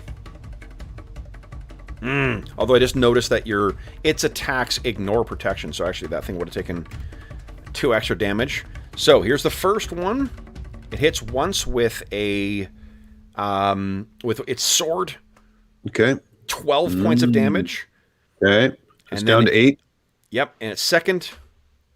Oh, tears it apart. Yeah, it's down. It dissipates. All right. So that is it for your Ba. Oh, and you kind of feel it through the connection you had with it. Okay, then it is that last one. And I guess he could run over to Menelaus instead, now that his allies dropped him down. Menelaus, you don't have any clash points left, so this is just his attack here. I rolled a 62. Oh, which is just enough. So, I hit you twice with the bow. Yeah, twice with the bow. Twice with the... what do you call it? With its sword. So, first hit on you. It's the same... 4 points of damage. You have a protection of 3, which 4. means you only lose 1 I've valor. got a protection of 4. I've got a protection of 4, I think. I've got 2 for the Melconia shield and 2 for the leather. Oh, does a Melconia shield give extra protection? It gives 2, yeah. Oh, nice! So A this great hits up beaten against your cop-like shield. Oh, amazing. And the second attack, 6 points. You'll take 2 points of valor. Okay. All right. Then it is Ba and Nefar's turn. What are you doing, Ba? Now, you don't need to spend... So your clash points all come back. You do not need to spend 2 on your lesser Ba any longer. What do you want to do? Bayan was thinking how, as chaos reigned around the fire and Menelaus did his damage, he's thinking, "Oh, we're really taking them," and then his creature dissipates, and oh no, and but he lets loose he's going to let loose an arrow. Okay. Now does he see someone that's wounded? Everyone has been. All the wolves have at least been slightly wounded. Okay, so he'll just. Yep. You guys can see the he'll health go- bars, right? Oh, I didn't even. He will fire at the braided. Okay. Braids is who's in with Menelaus. There's no penalty to firing into melee. All right. Okay, so that'll help out. And Braids is the one that's the most injured right now. Go ahead and make your attack. I'm going to make a perception. I don't think he's aware of you yet, so he can't. Ooh, nice. Okay. I got 4 clash points back now. No, 3, because only 3 left alive. That is a hit. Remember to roll your extra dice because of your black arrow thing. Okay. Extra d10. Okay. So that is a hit. Go ahead and roll damage. All right. And you can spend clash points if you like. To do a overdraw, I think it's called. If you want to do extra damage. Or you could do rapid fire and fire a second time. Yeah, I think I'm going to do... let's see. Oh, an overdraw is increased by 1d6. Oh, before I forget to, each of you guys should have a tick next to your range attack and your melee attack, respectively. Make sure you have tick the box next to it. Yep. Cool. Okay. I am going to do an overdraw. Nice. Okay. So go ahead and roll. Well, maybe roll damage first. See what you do with your bow. I got 9. That's that 9 right there. Oh, okay. Yeah. Do you, there's a damage thing on the. Yeah, top there. You can just add 2d6. I think that 9 is good. And then go ahead and roll 1d6 extra. Okay. For your overdraw. 5, so that's 14 damage. Very nice. Nice. All right.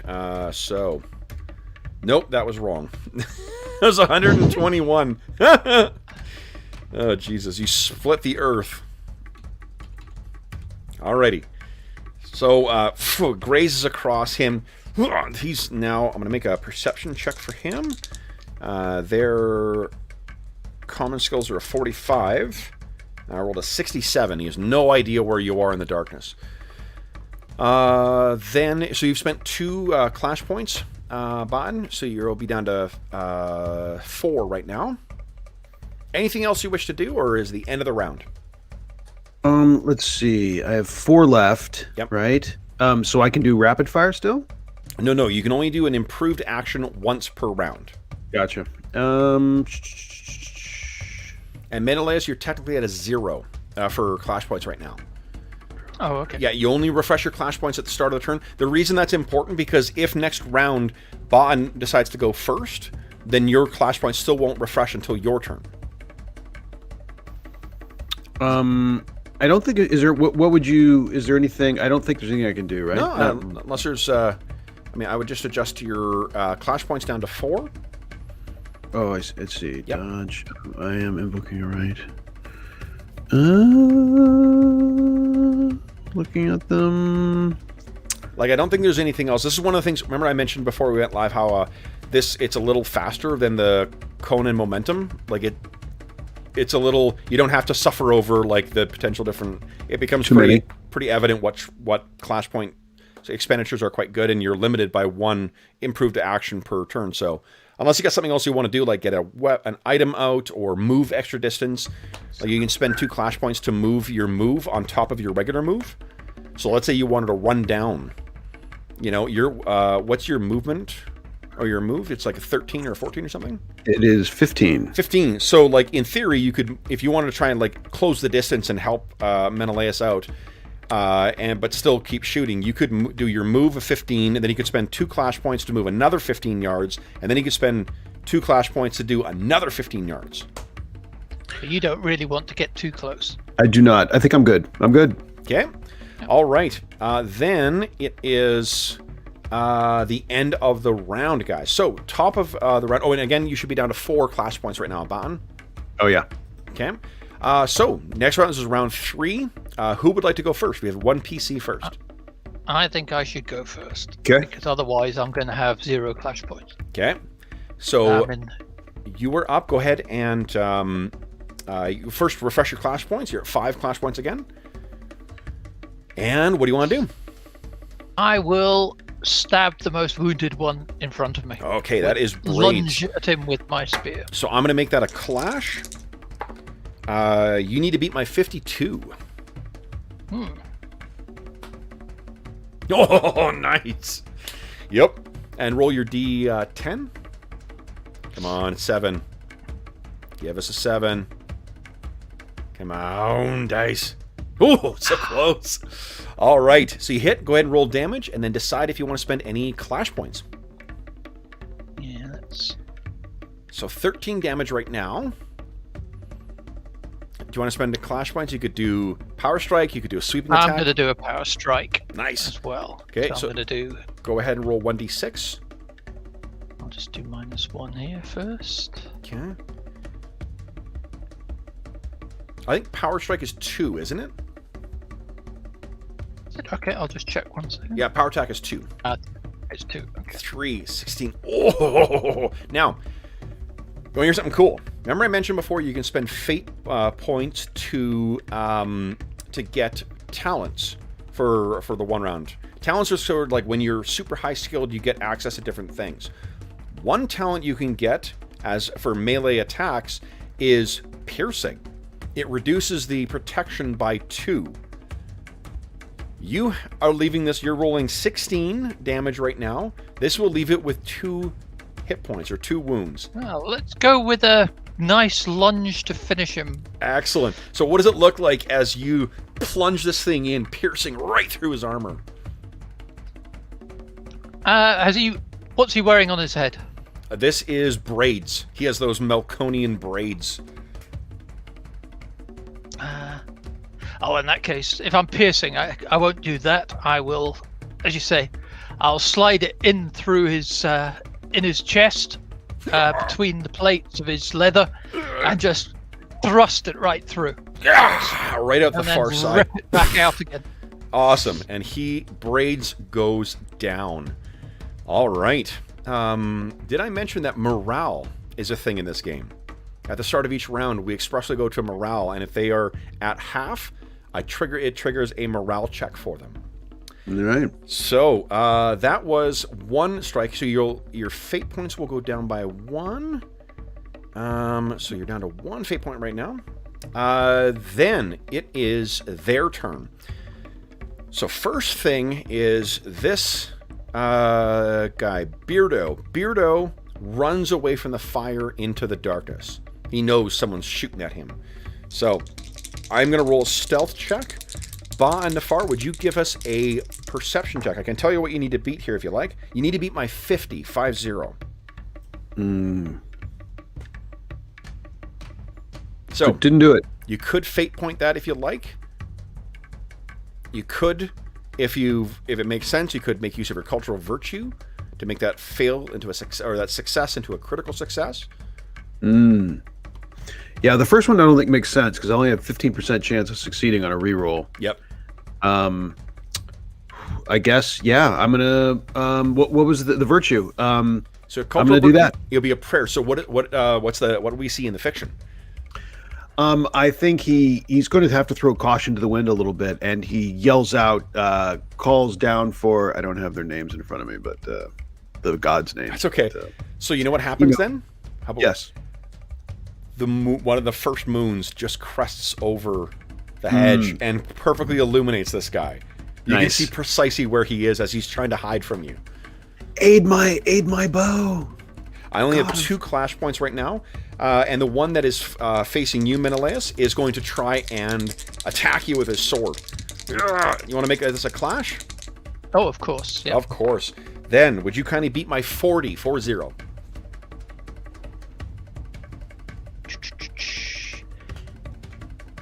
40. Yep. Oh. Now, roll your d10. Come on, 3. It's about time for a crit. Give us a 3. So, this is currently a fail. Do you want to spend a fate point to re-roll? Because you got a pretty awesome chance of succeeding on that. No, I'm going to let him land it. Let him land it. Okay, so it's a 40. So it's 2 strikes on you. So, first one does only 6 points of damage. So you subtract 4. 2 points for your valor. And the second one, 11. So that's taking off 4, so I need to take another 7 off. That's right, yeah. Okay. So he's battering through, but your defenses are holding. This guy is no match for you. Then, that is the end of there, so then it is Ba and Nefar's turn. You have a clear, unobstructed view of both of them, thanks to the blessings of your gods. Excellent. He is going to, let's see, and I noticed, and my clash points refresh. They do, right? yep. You're back up to a 6 because you're using a ranged weapon. So I am going to spend, it's a little, and I'm 50 yards away from them, is that right? You're still 50 away, that's right, yep. All right, I'm going to spend, can I spend, can I take one, precise aim, I can only do that once? Is that right? Yeah, and remember, precise aim is after you shoot. Oh, it is after. Yep, all those are afterwards. That's the reason I was trying to get you to re-roll before, because if you had rolled a 1 and a 71, you could have done precise aim and hit, even though it was over your skill. Gotcha. Cool. All right, here comes the shot. Okay, here we go. He was aware, so I am going to spend a clash to dodge this, or turn into turn it into a clash. I failed. You critically failed. That's an 88. I critically failed. But yes, I did. You get to roll. Remember Black Arrow. Roll your extra d10. We can turn that critical or that fumble into just a regular fail. Just do not roll an 8. A 0. That'll work. So an 80. Okay. Now, do you want to fate point that to re-roll?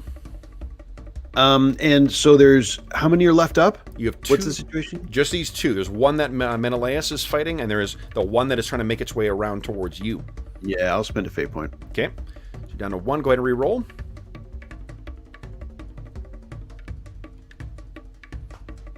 Oh. But you were asking about precise attack? Oh, that's right. Yeah. Here we go. But before we do this, why don't you roll your d10? Because you don't have to take the d10, but maybe you won't even need to spend that, and you could do a overdraw. Exact thing, 72, 72. So you're going to need to spend 2 clash points to make it a precise shot, but that does hit then. And you can roll damage from your Garrett bow. Go ahead. Okay, let's see here. I haven't been, let's see. Oh, gotcha. There we go. Nice. Oh, good shot. There we go. All right. And now can I improve the damage? No, because you can only use 1 improved action. Got it. Yep. Very good. So, anything else you wish to do? I don't think so. Okay. So then that's the end of round 3. We're on round 4. So who's going first, Menelaus or Ba and Nefar? Menelaus, have at it. Menelaus, you're back up to 5 clash points. And what are you doing? I'm going to lunge once more time, I think. Okay. I have 1 point left. Than that. I'm going to make this a clash.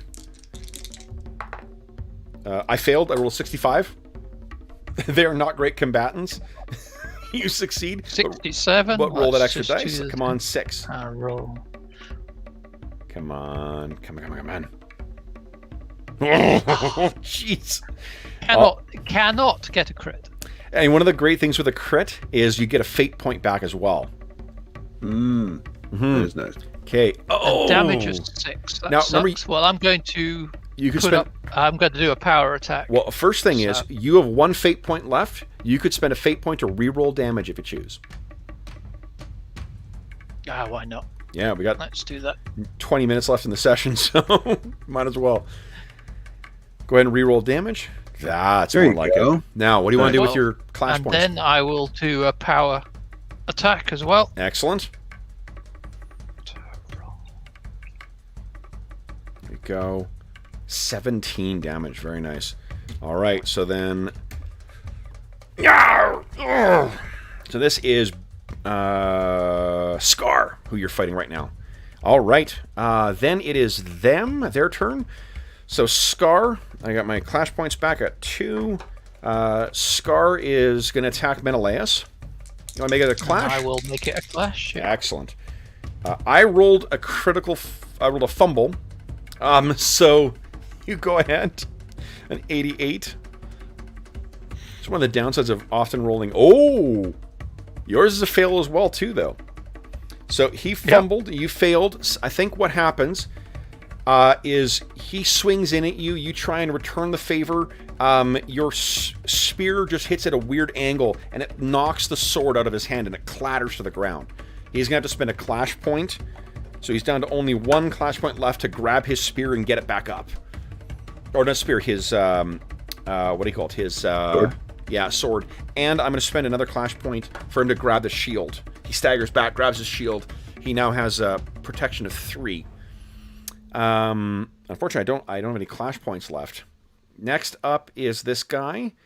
He is going to start running towards you, Ba'anafar. He can only move 12, so you are still 38 yards away from him. And that is all he's doing.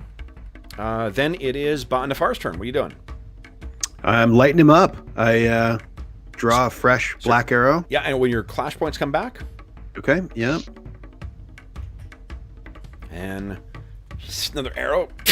Let loose. Come on, and I can't make it a clash. That's a hit. Yeah, he's coming right at me now. I mean, Yep. yes. Damage. Come on. 6. I think I'm going to spend the clash points to make it a Overdraw. overdraw. Yep. Okay. Cool. That is rolling a D6, spending the points. okay. 10 in total. Okay, so what did I open that up for? Here we go. All right, so it kind of goes, it grazes the side of his armor. He's sort of deacon left and right. Yeah, that beard of his is all you can see is the disgusting, rotten, brown yellow teeth as he's running up towards you. That is the end of the round, guys. Top of the round. Who wants to go first? Ba'anafar or Menelaus? Do you think it matters? It's up to you. What do you think, Menelaus? Oh, shall I go there? I've got to get all my points back for the. Sure. I don't think it doesn't matter. No, you can go. You go and try and take this guy down. Okay. Yep. Get your clash points back, Ba'anafar. Okay. And let loose. Oh. Oh no. You got 1 fate point left. You could spend the 1 fate point and re-roll. Yes, I'll spend it. Okay. Come on. Oh, well, I'll spend it on the precise. Heck yeah. Yeah. Okay. So, and Go ahead and roll damage. Okay. Oh. Oh no. Jeez. So that is there. Okay. Then it is their turn. So they've got their clash points back. This guy closes in. He moves 12 for free. So he is 26 away from you. I'll spend a clash point to move again. He is 14 away from you. Mm-hmm. And do I spend that last clash point to get him in on you? I'll spend one more. He is now 14, 12. He is 2 yards away from you. Okay. Yeah, coming up. And then the one fighting you, Menelaus. Do you want to make this a clash? Oh, yeah. Oh, yeah. Beat my 29. Come on. 29. Come on. Oh, really good. And roll your extra Wow. dice. Come on, here it comes. 8. Now we're going to get an 8. Come on. Oh, actually, roll your extra D10 first. Oh, sorry, yeah. Yeah, because you might get a... if you get a crit on this. Come on.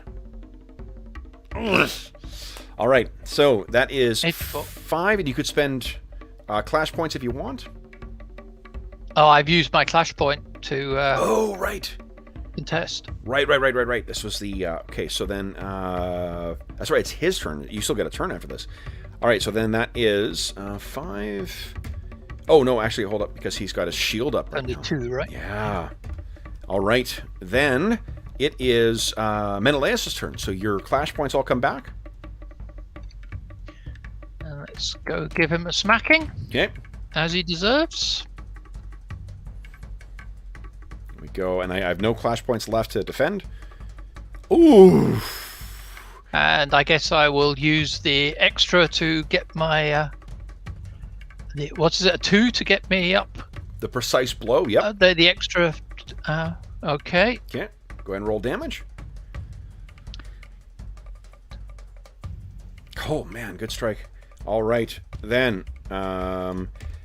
so you, what do you call it? His defenses are quite formidable at this point. He's got a much better defense than he's had thus far, but you managed to slip through, get him. Ugh. There's blood spilling the ground around the campfire. He is definitely... Oh, I should have rolled in morale too, guys. I forgot. Bush League DM. My goodness. All right, I think that brings us to the end of the round then, guys. So we're at the top of the round. Who wants to go first? Oh, Menelaus, you've used, what, 2 clash points, I think. Yeah, I'm just saying, what was it? It's 2, is it? Yeah. Yep. So Do they make a morale now, Kev? Oh, they Or do. is it- Yes, yeah. Let me make a morale check for them. Yeah, I see you trying to skip Here. that morale 2 in a row. I passed the morale. I rolled a 7 for their morale. Ooh. Yeah, they are still intent on fighting. Yeah. Okay, so who would like to go first? I'll go. Let's see here. So, what's the situation with using a ranged weapon in melee? So if you do, then I could spend a clash point to make to make it a clash. To try and hit you before, while you're making the attack. Yep. But he's not there yet. He's still 2 yards away. He's not quite in on you. Yep. And is there an advantage to using melee weapons in melee? Oh, most definitely. Because you're not having the oh, hold on, there is. I'll tell you what it is. Hold on. Oh boy. Because there is an actual downside to this. It is. Let's see. One of you guys got to get a critical hit in this thing here. I'm waiting for it to come up. All right. To be fair, I'm just grateful I've not fumbled, and that's my normal trick. Yeah. I've actually hit people.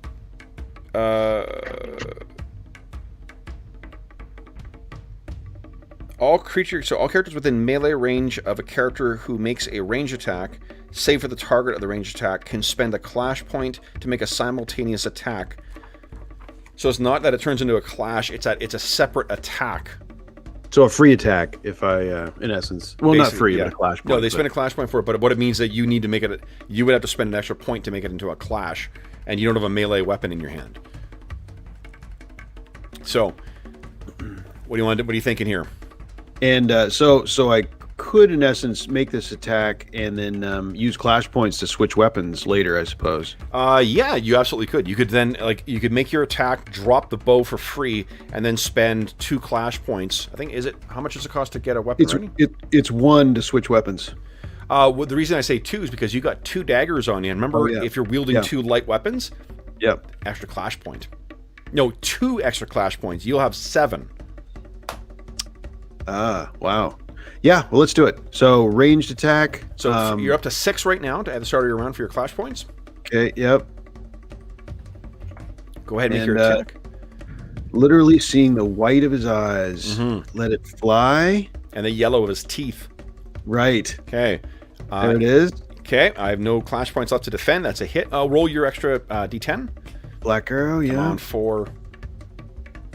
Come on. Nope. Okay. And the damage, decent. Nice. Okay. I'm going to spend. Let's see now. Let's see. So I've got 6 now. I think I should spend the 2 if I can for the extra damage. Yeah. Go ahead. So overdraw. Okay. Overdraw. Come on. Spend 2 from there. D6 extra damage. There we go. Nice. So what does it look like as this guy drops dead, an arrow in him? I mean, I think it's a throat shot. So it just, he comes right at me and falls into my arms with the arrow penetrating his neck. So he's staring up at this shadow-shrouded form as he dies, coughing up blood. And of course, trying to hide the Bayan is basically panicked. This guy's right on him. Nice. All right. So, let's see here. So, the Ba-Nefar acted first. I think now it's the enemies. So, I've only got 1 clash point right now. This guy desperately is, bleeding and seeing that you're barely even breaking a sweat. He's desperate to try and get through here. And leaps in at you, Menelaus. Do you want to make this a clash? Oh, yes. Beat my 53. Go. Come on. I'm sorry, my mouse isn't playing. Oh, no problem. You beat it by 1. Gives the D10 roll too. Come on, here's that 5. Come on, 5. You're not listening to me roll 20. Jeez. No, it's not playing. It's not playing. All right. That is still, however, 1 better. So you get in just before him. Oh, Jesus. And what does it look like as this other guy, as I Scar ram dies? my spear through his eye. And he drops to the ground. All right. So, though you've taken some valor damage, none of that counts. You look around. What you can see is, let's see here. Oh, man. These are bandits, though, guys. So let's quickly roll for treasure. And see what you guys have with you. Let's see. Oh, Anna's saying hi. She's very excited. I think there's a puppy walking by, because I recognize that as the hello puppy sound. Nice. Well, it's funny because she carries her toys with her. She's got like a zillion of these like orange rubber balls that are immune to pit bull chewing. And if she doesn't have one, she freaks out and needs to find something, get it in her mouth, and then run over and like and shake her little orange ball at whoever's walking by. That's funny. Oh, it's great. Okay, so let's see here. Why don't you guys give us a? Oh, come on, Cav, where is it here? Ah, here we go. Treasure score.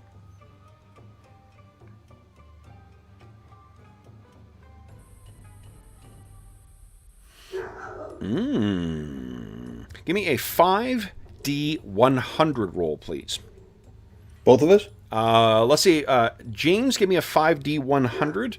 And then, Sean, would you give me 3D8, please?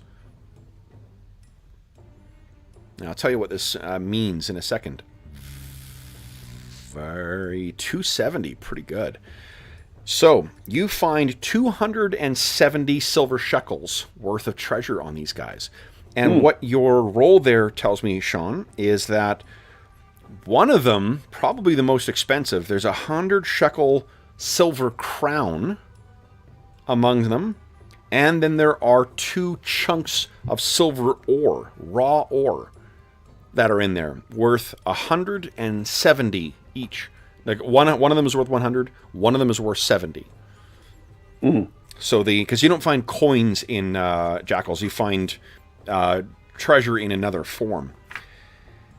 And let's see.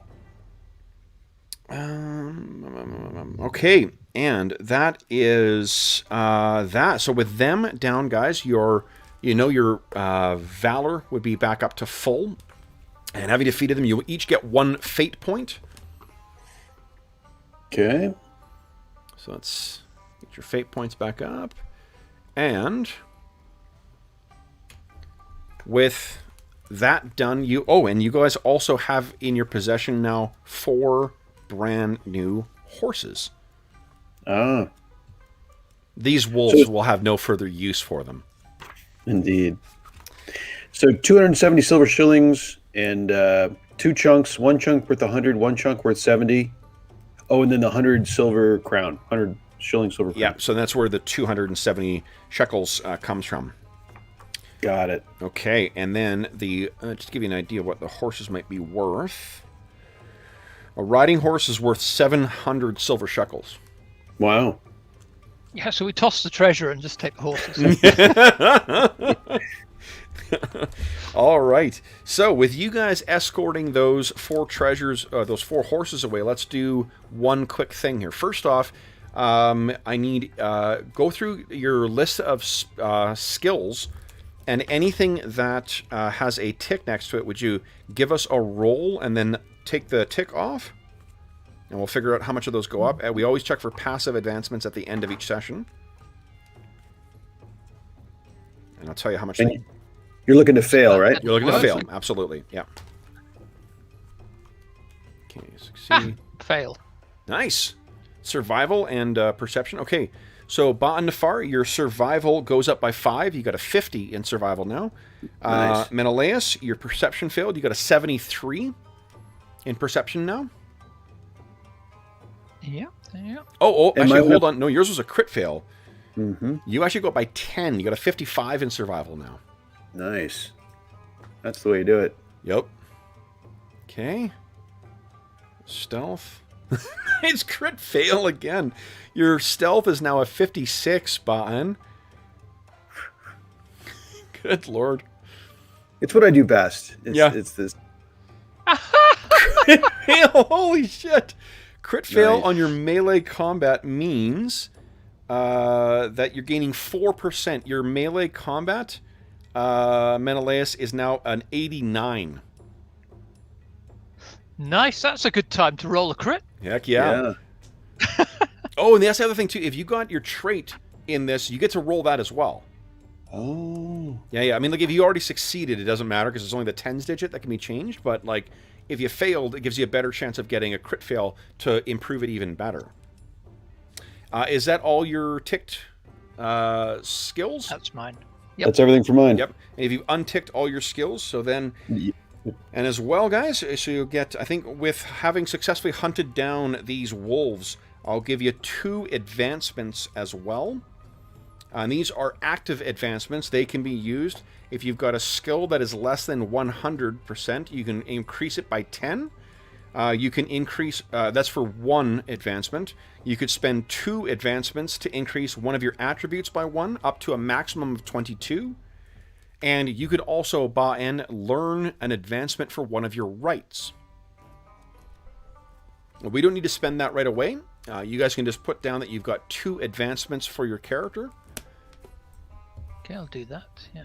And then that will bring us to the end of our session. Guys, 1 minute shy of quit time. That's perfect. Nice. All right. So, guys, what did you think of Jackals? That was cool. Yeah. I mean, it wasn't too hard to get going with it, and as you said, Kevin, it's got it has just enough to keep track of to keep you engaged without getting too crazy. Mm-hmm.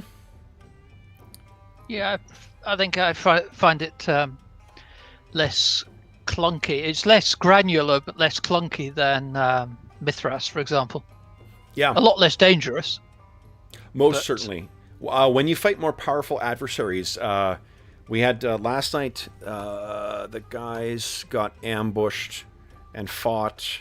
Oh, not the Mavan. Gatakan, this thing. Ooh. And it was a very tough fight. So Arlen's character ended up with a permanent wound as a result of the fight. But the cool thing is even an adversary that tough, like a brand new characters could take it on and not just be steamrolled by it. So it is definitely in the like more badass hero kind of level. Yeah, it's been very cool to see how you guys made use of your clash points. I think the clash point mechanic, especially with if you're tracking it with tokens or you're tracking it with like this, where we're using the things, it becomes very easy and intuitive to use it. And I think I love how it allows every single interaction to move changes forward in the circumstances. Mm-hmm. Right, every percentile roll is consequential and meaningful. Like unless you're both failing, in which case you're just like awful at it. Every time that there's someone interacting with someone else, things will change one way or the other. All right. Yeah. Awesome. So then, for those listening at home, this is our third time. Third time playing Jackals on the channel. I think this is very likely not to be our last time playing it. As is always the case, let me bring you guys back to the main screen here. Boom. If you have any comments, questions, or concerns regarding this session, this game, or... I heard you! Jesus Christ! That was Anna!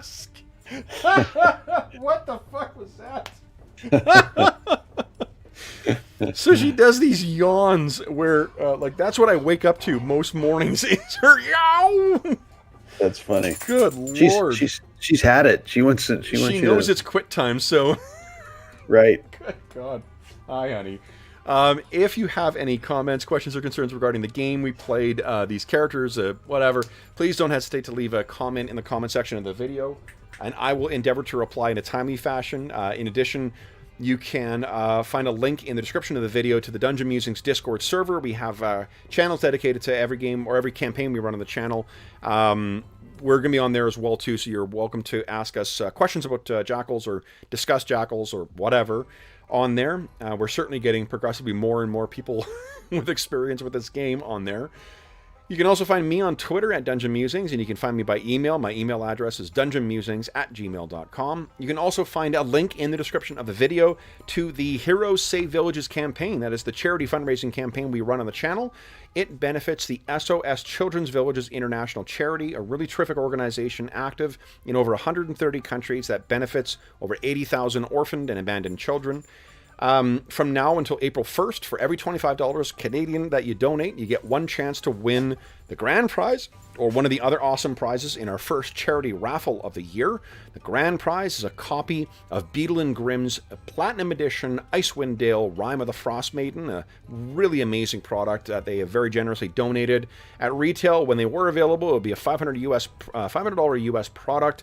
Has all the adventure, a bunch of extra stuff. It has maps. It has miniatures. And if you don't win that, you still get a chance to win the second prize, which is a silver edition from Beadle and Grimm of the Icewind Dale Rime of the Frost Maiden. Or you could win a copy of the starter set for Son of Oak Studios' City of Mist game. You could win a chainmail dice bag, a wooden dice tray made by one of our players, a chainmail dice bag likewise, a bunch of OSR zines from our buddy Jason Hobbs, or some cool prizes from the Dungeon Musings Redbubble shop.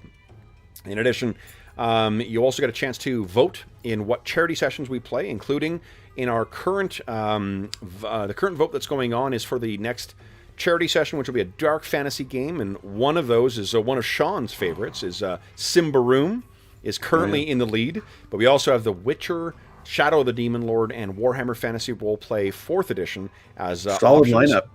It's a strong lineup. It's a bunch of good games, and it's a strong heat right now. Everything is. We got one vote for each of the other games and two for Symbaroum. So if you have donated thus far, if you're going to before April 1st, be sure to vote on that and then check back in, because you can spend some of the money you donated to help outfit our heroes for that charity session as well. And again, all money that's donated goes directly to SOS Children's Villages International. None of it comes to the channel. None of it goes to any other middleman. Everything you donate goes directly to help out the kids who benefit from that.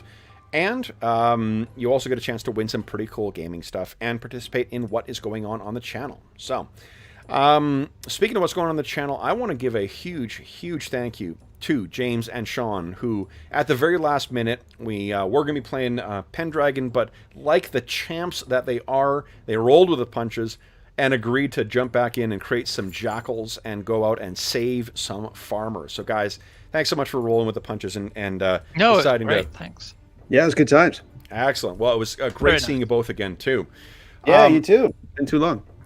Sen, for those listening at home, if you are joining us during the current crisis, we hope that this finds you healthy, safe, and weathering the current crisis as well as can be expected. We hope that we've given you a couple of hours to think about the troubles, take your mind off of the troubles of our world, and think about the troubles that our heroes in a land of risings are getting themselves into. Oh, and Anna says hi as well, too. Thank you, sweetie. Thank you. We hope that... or I guess until we see you again, stay safe, stay healthy, and happy gaming.